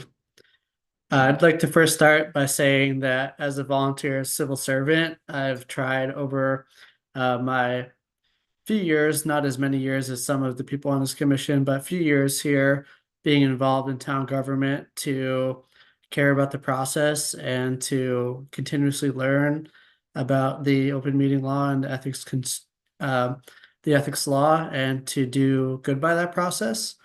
And I do apologize in this case that the commission acted in violation of that process, and to the extent that I was involved in that, I personally apologize. That being said, I think that it is critically important for the Nantucket Planning and Economic Development Commission, which is a regional planning agency, and the town of Nantucket's Plus Department to have staff, to not have vacancies in staff. And to the extent that we should ensure that we continue to support the hiring of the staff from qualified candidates, whether they be internal candidates or external. But if we have a clearly qualified candidate internally, I don't understand the desire to pass them by. I hear the calls for a national search being posted, and I think that there is some benefit to that process. But in some extent, we don't even know the logistics of what that would entail. So if I was to vote to put forth a national search today, we don't even know how long that will take, how expensive it will be, who would be involved, what would be needed. So I wouldn't be prepared to put that motion forward today because there's no clarity into what it would actually mean. I do think we should probably consider researching what that would entail. But at the same time, to not sacrifice the 45-day window that the Attorney General requires us to act in terms of this violation, this contract, I think we can achieve a resolution that deals with both at the same time. And I think my sense of what we should do is to ratify a contract for the planning director, Ms. Snell, but not ratify it for the 3-year or into the 2026 date that the current contract is posted for. Instead, ratify it to a shorter time period, potentially until June of this year or until December of this year, in that we could research what it even would entail for us to do that search. Yes, Mr. Giorgio, feel free. Yeah, that's okay. Again, I'm going to ask you to go through the chair. Thank Sorry, you. yeah, I do see Mr. Giorgio here. Seth, I think there's some very serious ramifications here, but I would like you to, do you have other things you'd like to add before I turn to I do, yeah, sorry. Okay. So John, I'd really like to turn it over to you because I think you're going to provide some clarity on that. Thank you. You're muted, sir. Thank you, Mr. Chair, and I apologize, Seth, for raising my hand in your mid-sentence, but it's important to realize that the commission executed a 3-year contract with Ms. Snell, and there are certain legal rights that vest in a contract. And short of some kind of an order from the Attorney General nullifying the contract altogether, I don't think there's really an opportunity at this point for the commission to unilaterally modify that contract. Because, and again, you know, we all have a constitutional right to enter into contracts and not have those contracts impaired. And so I would encourage you not to go down that road of trying to shorten the contract. But I certainly understand your desire to want to look at this issue so that when that contract comes up for renewal, you have a process in place that's open and fair to everyone involved.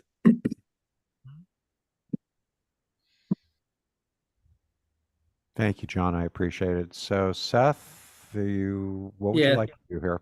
Thank you, Mr. Acting Chair, and thank you, Mr. Giorgio.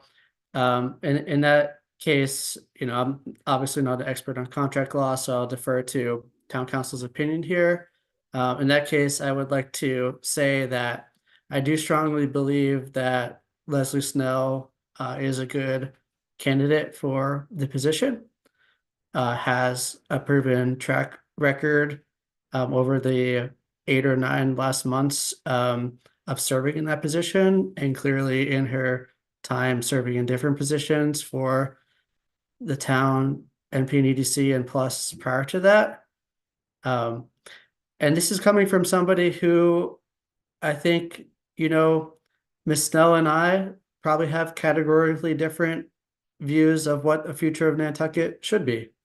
But it's okay to disagree with somebody's ideas and to still recognize that they are skilled in their job and that they're qualified for their job. You know, several members of the public spoke today that I disagree with on a pretty much continuous basis. But I agree that it is important to, you know, have a qualified candidate in this job and to not have gaps in, and not have vacancies in the job role where we are stuck without a planning director. That is catastrophic for planning. The requirement to have, or the idea to have an open search, if had been done, let's say last year, and could have been done by the time Mr. Vorse retired, may have been good and may have been not good. I'm not sure, but the vacancy would be catastrophic. So at this time, I would say that we should ratify the contract, and I would say that we should make it formally acknowledged that when the 3-year contract is at its term or prior to it coming to term, that we should do a more robust review of the director position moving forward. Thank you. Thank you. Bert Johnson. Thank you, Mr. Acting Chair. The day this all happened, and Andrew let us know he was retiring and he had Leslie's contract ready to go, it was a little unexpected. But in retrospect, I can understand what he was trying to do. He worked many years very hard to put the Plus department together. And it wasn't an easy job. No one wants to give up their autonomy and be under the jurisdiction of someone else when they have many years out there on their own. But he'd worked with Leslie for many years, and he didn't want to see his work go down the drain, and he knew that she was the best person for the job and well-trained, and that's why he pushed us in her direction. And I'm in favor, as others were, of ratifying. Okay, thank you. Christina? Well, as you all know, I'm very new to this commission and stepping right into this. So at this point, I really do not feel that I'm I won't say qualified, but that I need to abstain from voting on a ratification. I do want to just say that what I've heard tonight is the majority of the people not really talking about Leslie's qualifications, which there's lots of good and positive input that she is the most qualified or is very qualified for the position, but more about the policies and procedures that were followed to get to that point. And I also heard that this commission really needs to take ownership and responsibility for what happened. And I'm really hearing that it's not about Leslie as a person, but more about the transparency and what this commission, how the commission handled it. So I look forward to being part of this commission and being part of the solution and embracing this problem. But I feel that at this point I need to abstain from the vote. Thank you about that. Wendy, you're up.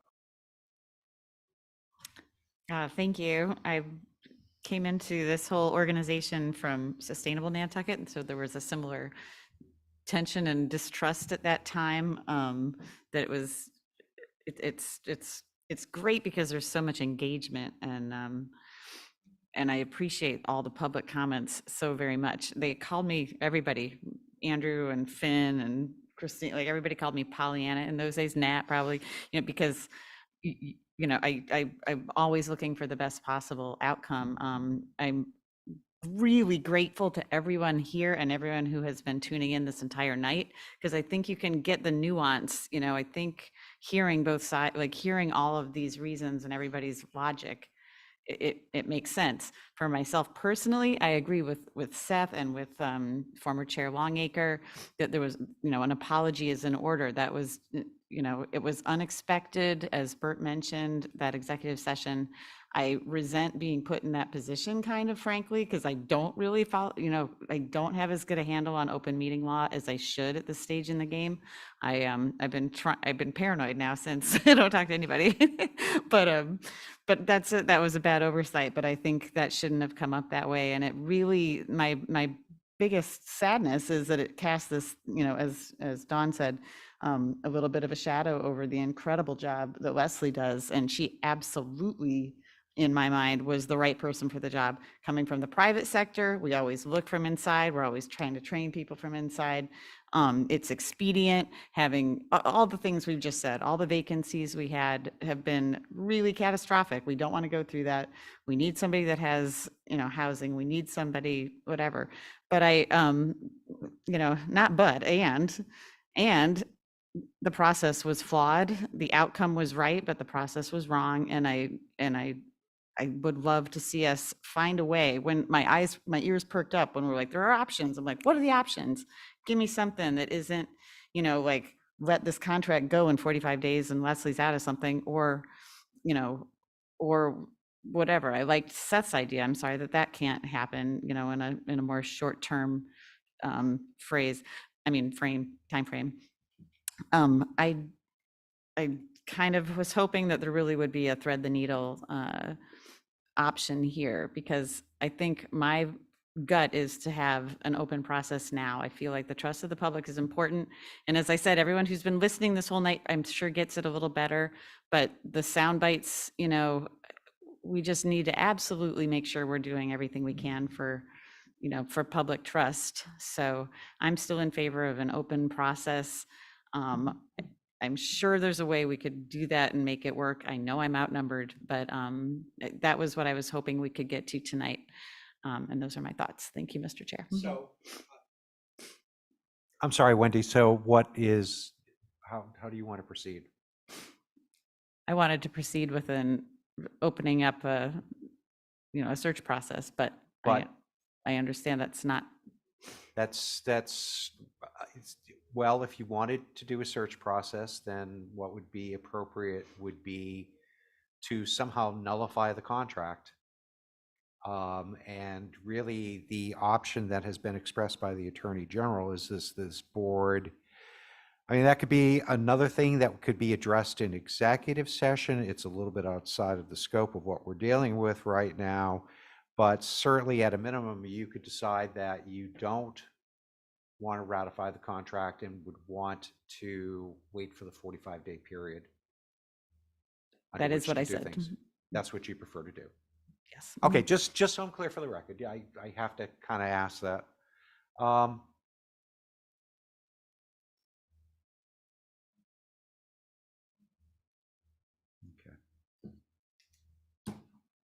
My turn. So Nat's squinting his. Yeah, Nat's squinting. Oh, thank you. That makes me feel so special. No, it's fine. It's fine. Nat, I know I can tease a little bit. A little levity never hurts sometimes. It really doesn't. You know, I'm going to be the first one to acknowledge that we didn't necessarily put our best foot forward on those days. I think we acted in a very good faith manner and believed that we were doing all of the right things. There was, and unfortunately, what I've heard out there is things such as nefarious, backroom. I, for one, do not subscribe to that. This was done as a purely good faith effort to try to move forward. And anyone who would wish to subscribe to otherwise, I would want to have that serious talk with them. So I think we tried to act prudently, and unfortunately, we didn't.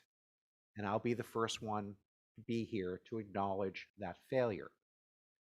But with any failure, you just don't cast everything out. You stop for a second, you analyze, and you realize that there is maybe an opportunity to redress the situation. And that's what we're here doing tonight, is to redress the situation appropriately and in accordance with what the Attorney General believes we should be doing. So I think it's important to understand that we are trying to be transparent here and incredibly open. And yes, we've learned a lesson. Not only this commission has learned a lesson, I think the town has learned a very valuable lesson out of this process as well. And so all we can do is correct our mistakes that we made and move along and understand that we won't be traveling back down this avenue again. We're human. We are very human people. There is no, there's no way to, we're human. Do not try to hold us to a higher standard. We sometimes fail. That's part of being human, but you learn from your mistakes. And all you can do is vow to correct that mistake and move along. And for the number of years I've been in healthcare, that is the modicum of how you deal with mistakes. So that being said, there's a few things. I will tell you that the dialogue that takes place between Plus and the town manager is very much alive and active. And there is an incredible exchange of dialogue that does take place here. I will tell you that Plus was actually something that the town manager approached us to take over in 2012. So this isn't just something that came up. It was, and at that time, it was a good logical move to start to formulate Plus. But it wasn't done in a planning board, NP and EDC vacuum. It was done very much at the request of the town manager, asking us to pull things together and make it more public and user friendly. The other thing too is I've known Leslie since when she was first hired. That was the better part of 20 some odd years ago. In 2012, she became the deputy director. The wealth and breadth of knowledge that she possesses is incredible. And that needs to be underscored in a big way, because if you put someone new in, they're going to have to learn from the ground up. And I think, you know, I'm not saying that they couldn't do a good job. We all learned from the beginning, but I think what would happen is you would be setting Nantucket back for quite a few years as this person tries to come up to speed and understand the nuances and the idiosyncrasies of our town. So I think she is a good candidate for this. As a matter of fact, the town manager went out and basically talked about the whole concept of succession planning. And that's part of what got us here. As a matter of fact, when she talked about succession planning, that became such a hot topic. She actually presented that before the Mass Municipal Association, and it was incredibly well received because there are tangible benefits that come out of succession planning. So with all that in mind, I will agree that Leslie's contract should be ratified with this. I think as the commission moves along on its time frame, I will tell you under my watch, I'm open to having these dialogues. Because as we move along, we need to figure out where do we want to be and how we best comporting to the public at large, not just subsects, but the public at large. And that's an important thing because there are, just like with any course, there are mixed voices amidst the process. And for us, it's important to step back, determine what the voices are, but let the course proceed nonetheless. So not the easiest job in the world. I think I'm going to close there. There is so much more I think we need to discuss, but in the next few months, if I continue with where I'm at, I want to tell you at this point that things like doing this hybrid meeting tonight, things like starting to discuss some of these heavy duty issues that maybe are not directly related to PLUS need to be there. So I'm going to try. I have 10 other commissioners to convince, but I believe we're going to try. So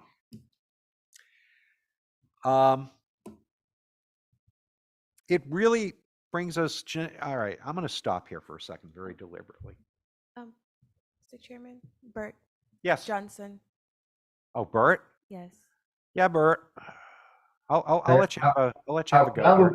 Have you gone through everyone in their opinion? I have, and this is where I'm about to talk to the attorney right now. Okay, because if not, then when you're ready, I'd be ready to make a motion. All right, so just bear with me for a few moments because there's really two things that are kind of weighing in on me that I'd like to at least kind of dispose of here. Leslie, there's a lot. I don't envy you sitting in that seat.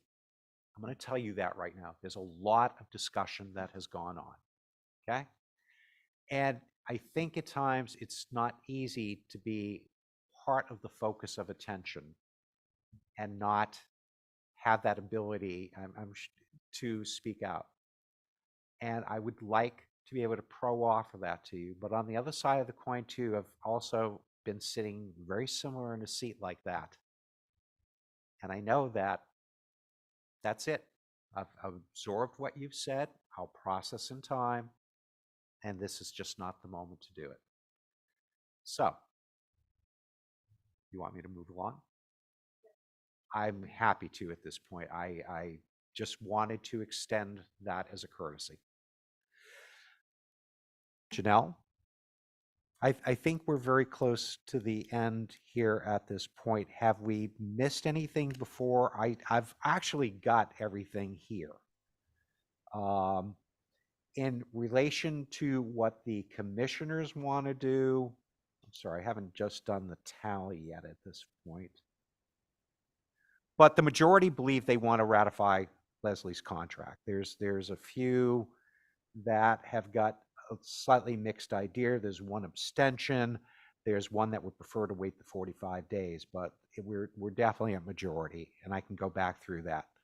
I'm feeling like it's time to call for the vote and make that happen, unless you believe that everything we've talked about is satisfactory, because you've heard from each one of these commissioners. So I just want to do two things: check in and make sure that we have checked off all the boxes. There is nothing hanging out there. There's nothing that you know, we've done the best that we could. I want to make sure that we are in good for lack of a better term, graces to move ahead with this and begin to close the process somehow. So I'm just going to ask you, are we there? And B, would you advise taking a vote above and beyond the individuals that have commented?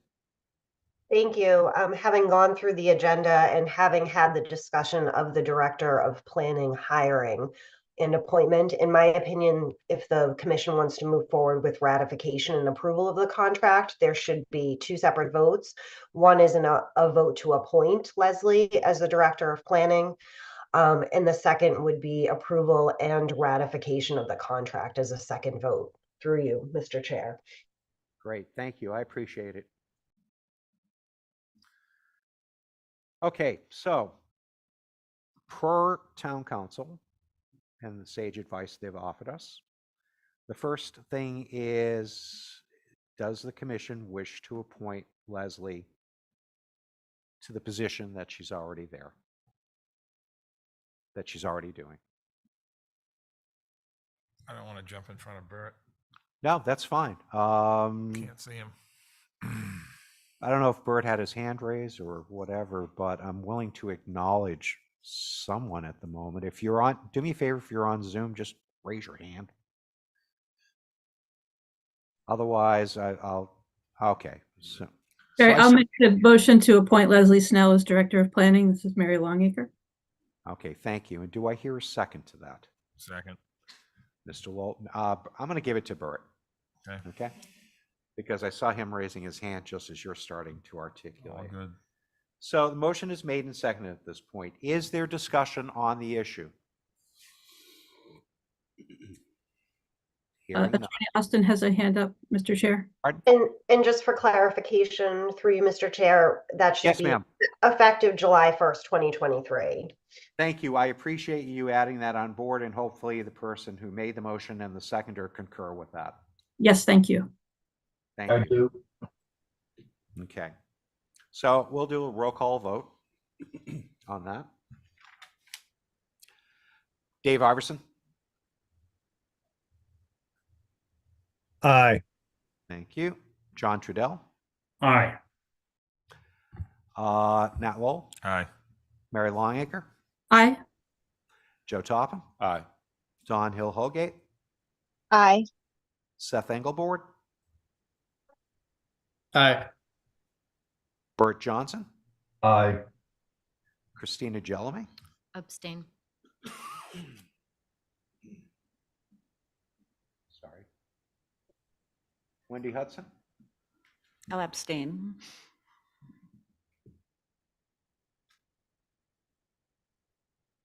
And the chair votes in the affirmative. That's 9 and 2 abstentions. Would you vote in the microphone, please? Pardon? Microphone. Your vote. You couldn't be heard. Oh.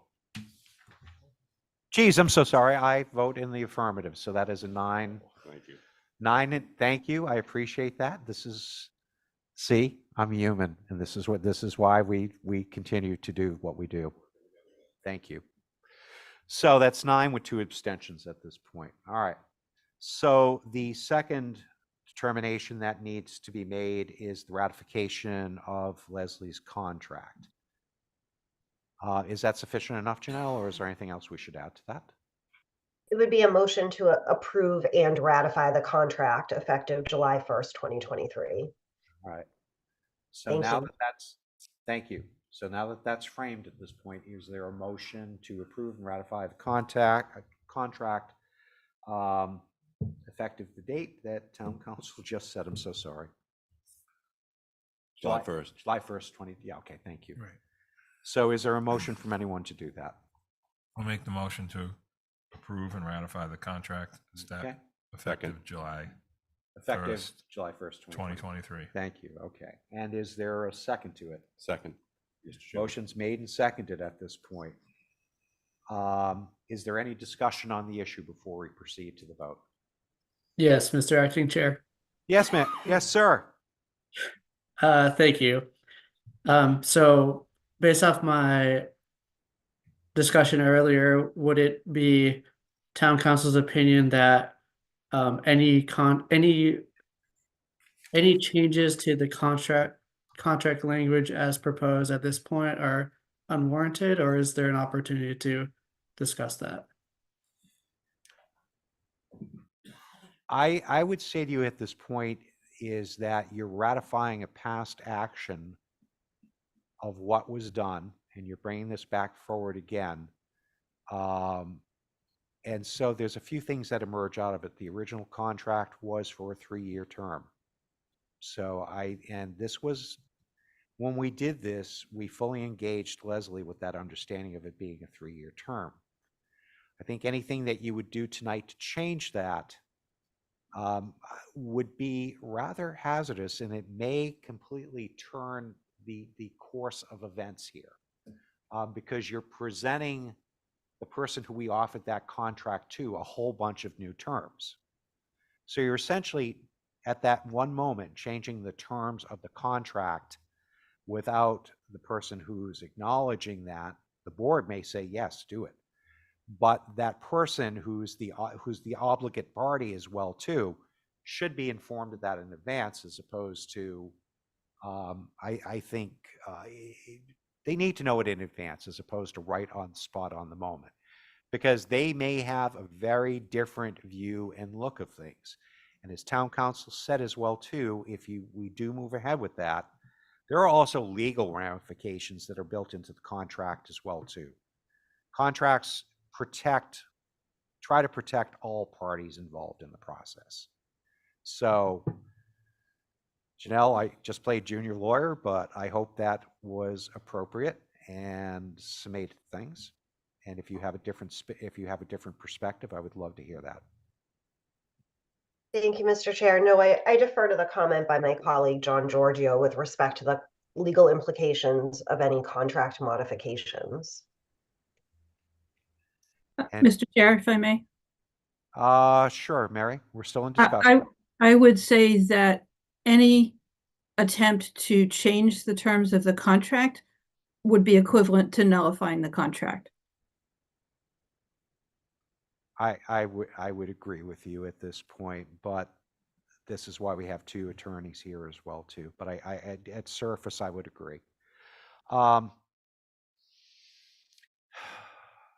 I think if there are things that you want to do outside of what we're presented tonight, you could certainly ask the commission to start that process, but that process is going to be that should not be happening tonight. That process can happen, but again, all parties need to be aware of where we're proceeding with that. So and again, if I'm wrong here, this is why I've got both attorneys here. But if you want to do something else in the future, as commissioners, you're certainly entitled to do that. It's built in there, but there are very deliberate processes that need to take place as well too. So, Mr. Chairman,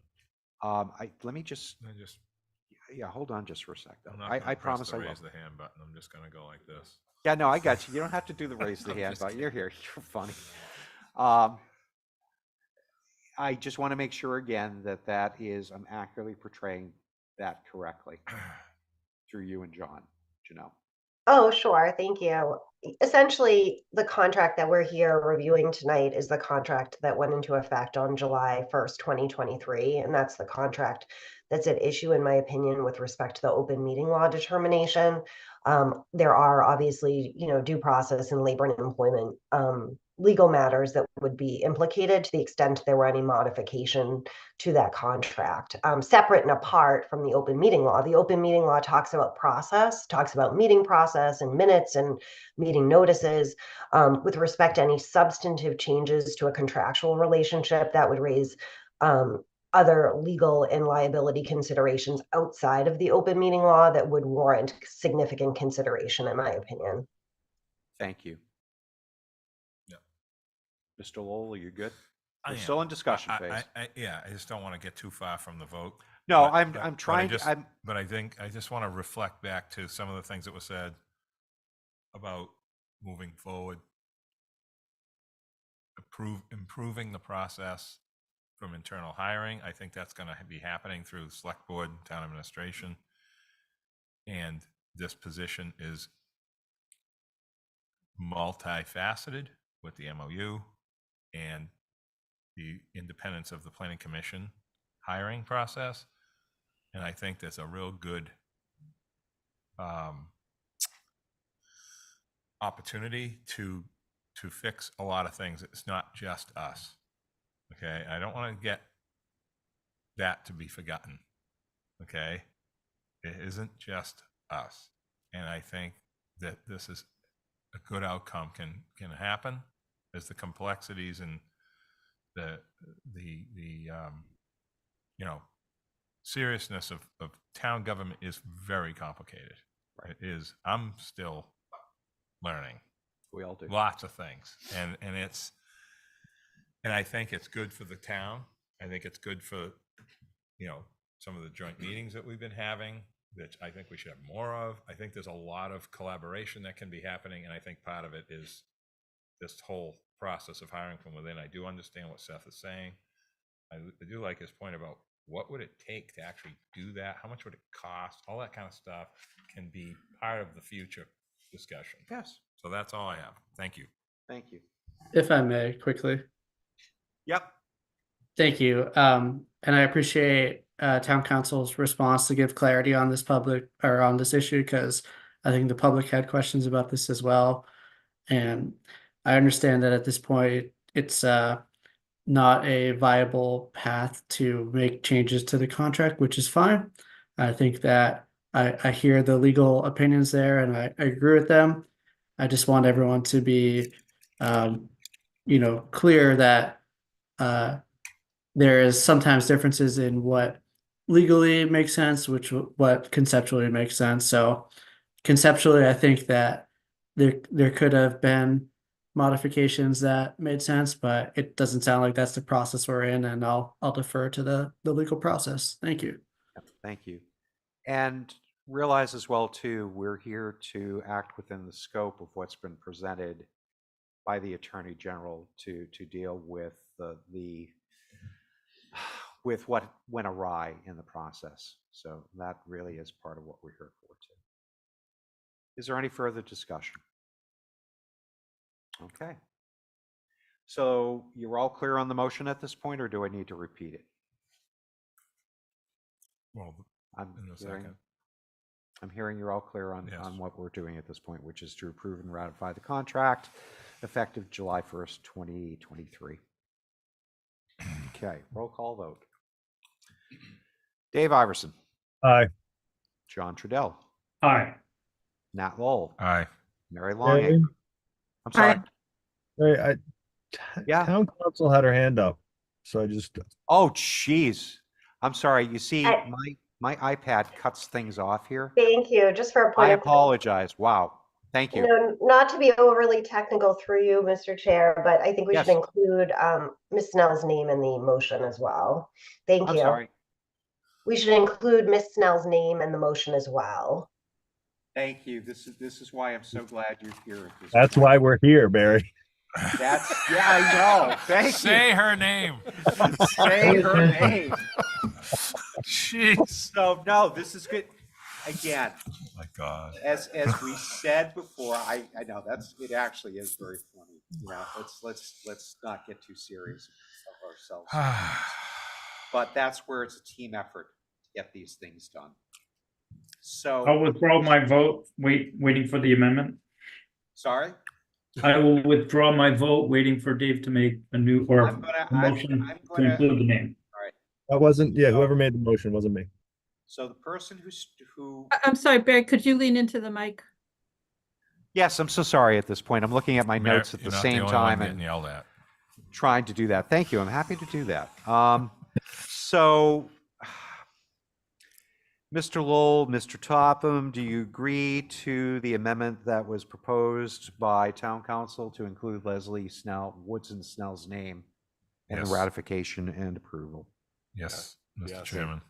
Thank you. We're going to conduct this again, and my humble apologies. So, Dave Iverson. Aye. Thank you. John Trudell. Aye. Thank you. Nat Lowell. Aye. Thank you. Mary Longacre. Aye. Joe Topham. Aye. Don Hill Holgate.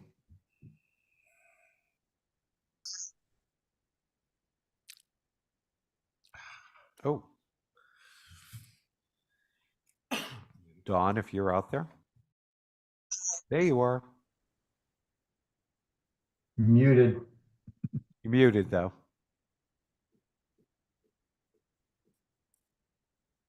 Did There you we hear go. me? Yes, ma'am. I said aye. That is an aye. Thank you. Seth Engelboard. Aye. Okay. Bert Johnson. Aye. Christina Jelemy. Abstain. Wendy Hudson. Abstain. And the chair votes in the affirmative. Thank you all. Okay. We still have more business. We have more business, but here's the scoop at this point. The only other things that are now before us at this point, and by the way, before I do anything else, again, I don't want to forget. Thank you to the two attorneys that are there, John and Snell. Thank you very, very much. You've been most helpful in guiding us through this process. Thank you to the members of the public who gave their input tonight and their thoughts. Thank you to my board for working through this process. Mr. Iverson has his hand raised at this point. Go ahead. You're muted, sir. There we go. And I think really Seth is the only one that came out and said it, and I would like to come out and say it as well, that I apologize to the public for an open meeting law violation that was unintentional. Okay, but we were in the wrong, and I would like to apologize to the public for that. And I think most of the board agrees, and I just think we as a board should apologize. And so I'm throwing it out there.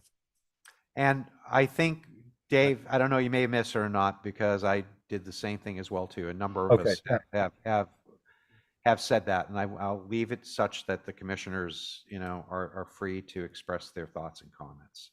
Mr. Barry? So Bert and then Joe.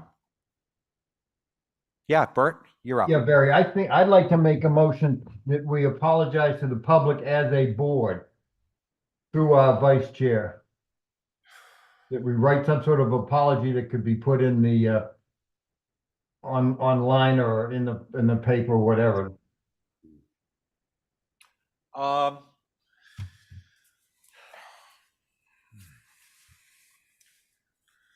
Let me just run with that for a minute. Is there? Because you'll be writing it. What's that? You'll write it. I mean, I appreciate. Oh, okay. Well, I have. Is there a second to this? Second for discussion. Second Mr. Chairman. for discussion. Thank you, Nat. I understand where he's coming from. If it was 1995 or 2000, maybe, but we're on tape, we're on TV, we're on YouTube. It's come a long way since the high school cafeteria. Sure has. Okay, and I think that feeling has been clearly made numerous times tonight. But I do understand what Bert is saying, and I don't disagree with him. I just don't think something in the newspaper. I mean, that's kind of, I don't know. Maybe we could come up with something. Maybe we can discuss that. Well, and second than that, I would. I just don't know Hold on. One at a time. No, go ahead. Finish. No, go ahead. It's fine. Thank you, Bert. Yeah, I would modify that we just take a vote as a board so that it's in our recorded meeting. I'm totally confused where that just took off to. I didn't quite understand confused what about you just that. said. I mean, there could be a letter. No, Barry, I'm taking that back. What's What I'm that? saying, we just take a vote as a board that we apologize for the inadvertent violation of the open meeting law. Okay. Yeah, Just like any other motion in our meeting. I'm sorry, Jeanette. Yeah, thank Mr. you. Austin. Yeah, like I said, unfortunately, the top of my screen is clipped off here at the moment, so I appreciate you calling my attention to it. Well, there's a motion made and seconded, and we're into discussion phase at this point. Janelle, please. Thank you. I just wanted to close the loop. The Attorney General's office, the commission's actions that transpired tonight will have to be reported up to the Division of Open Government. And so we can certainly include any and all actions that were taken this evening and anything else that then would be provided to the complainant as well as to the Division of Open Government as well, if that's helpful to the commission. Thank you. So is there further discussion? Am I missing anything? I'm sorry. Yes. Barry, if I may, this is Mary. Yeah, Mary, and then I'm going to go to Joe. Okay. I included in my resignation letter an apology for my own participation, but I would wholly support the board if they want to expand that to an apology from the board. I think that would be wise and appropriate in light of everything that's transpired. Okay. Mr. Topham. First, Mary, you died on the road for us, and I don't think you should have, but I want to say thank you for your service. Second off, I do think, I did say to the public, I'm sorry, we made a mistake. But included in that, I want to include Ms. Snell and her entire staff. Since this came out, has been turmoil. They've been chasing things that they don't need to do, and I understand what they're doing, and this is our error. And, they're trying to run a business for the town of Nantucket, and I think that this has really been a hardship for them to go through. So I want to say that we're sorry, Megan, and anyone else that's listening, the Plus staff, we're sorry. This is an honest mistake. It was intentional. We all feel bad. So I just want to let that know as far as the public. So thank you. And I would probably say, having listened to all of your testimony, we're in agreement with that. We're still in discussion phase, Mr. Iverson. No. Okay. No, it's not on this. So let's get through this. Sorry. All right. Nope, that's fine. That's fine. I want to do the right thing by all of you, and I want to acknowledge all of you in the process. All right, so that motion's made and seconded. I think we're through the discussion phase of this. We'll do a roll call vote on the process. Excuse me just for a minute. Of course, I've lost my notes here. There it is. All right, Dave Iverson. Aye. Okay. John Trudell. Aye. Nat Lowell. Mary Longacre. Aye. Joe Topham. Aye. Don Hill-Holgate. Aye. Seth Engelboard. Aye. Bert Johnson. Aye. Christina Jelemy. Aye. Wendy Hudson. Aye. Chair votes in the affirmative as well, too. That's a unanimous vote by this board. Moving on to other business. Dave? Yeah, and I'm sorry to keep, taking pieces of this, but I would also suggest that every member of this board, every member of the planning board, take a refresher on open meeting law. They're very easy to get into classes. You can sign up. It's done over your computer. I highly recommend it for every member of this board. Thank you. And I will just echo in at this point that that was done just within the course of the past day or three, where those classes are being offered again. So it's out there. And if anyone doesn't know or where to look for that, please let us know. We'll make sure we forward that. Thank you. But they're coming up. Okay, I'm going to ask for, that brings us to other committee reports, and unless there's something burning out there, I'm going to ask that we move past those and waive any discussions thereof. If you're all good. Good. Is there any other business to come before this board or commission, I should say? Hearing none? Yes. Seth? Thank ahead. you. Thank you. And sorry for taking up more of your time, but I know at the beginning of this meeting, you mentioned there would be some discussion on whether we would be continuing to proceed with hybrid meetings or some other format for the future. Are we having that discussion tonight or not? We're not having that discussion tonight, and I can assure you right now, at least for our next meeting, we're going to still remain within a hybrid mode. What? Oh, it's not available. I knew that was going to But we, all right.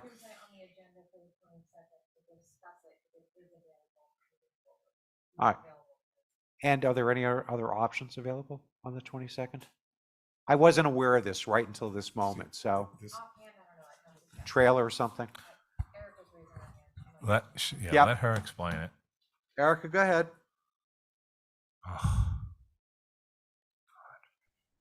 Hi, so I couldn't hear somebody talk because I don't know if they were on mic, but are you trying to see if you can be in on the 25th? I'm trying to, yeah. So is it the 22nd though?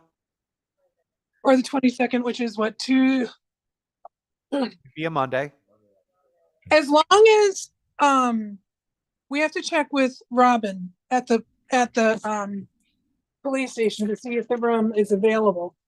I think Megan has done that, but I'm just going to, all right. So right now it's tentative. We may be forced into having to do a Zoom meeting for lack of space. Or we could potentially put you in the trailer. What's that? Or we could potentially put you in the trailer. I think that's probably a very good option. We can get you to be hybrid one way or the other. Good. I will. So why don't we say location TBD, but the next meeting will be hybrid. Yeah. I'm just going to strongly encourage you all that we've been doing Zoom for so long. It's not even funny. And I think one of the keys to our success in the future is now to move ahead and start doing hybrid meetings. I can't underscore how important that is. But right now, at the discretion of the current chair who's acting in that capacity at the moment, I am strongly encouraging you all to do a hybrid meeting. I think that, and again, you can still have Zoom if you want to. As a matter of fact, half of you are on Zoom tonight right now for whatever various reasons. So make no mistake that won't change. But I think a number of us also feel it's important to begin to start meeting in person again.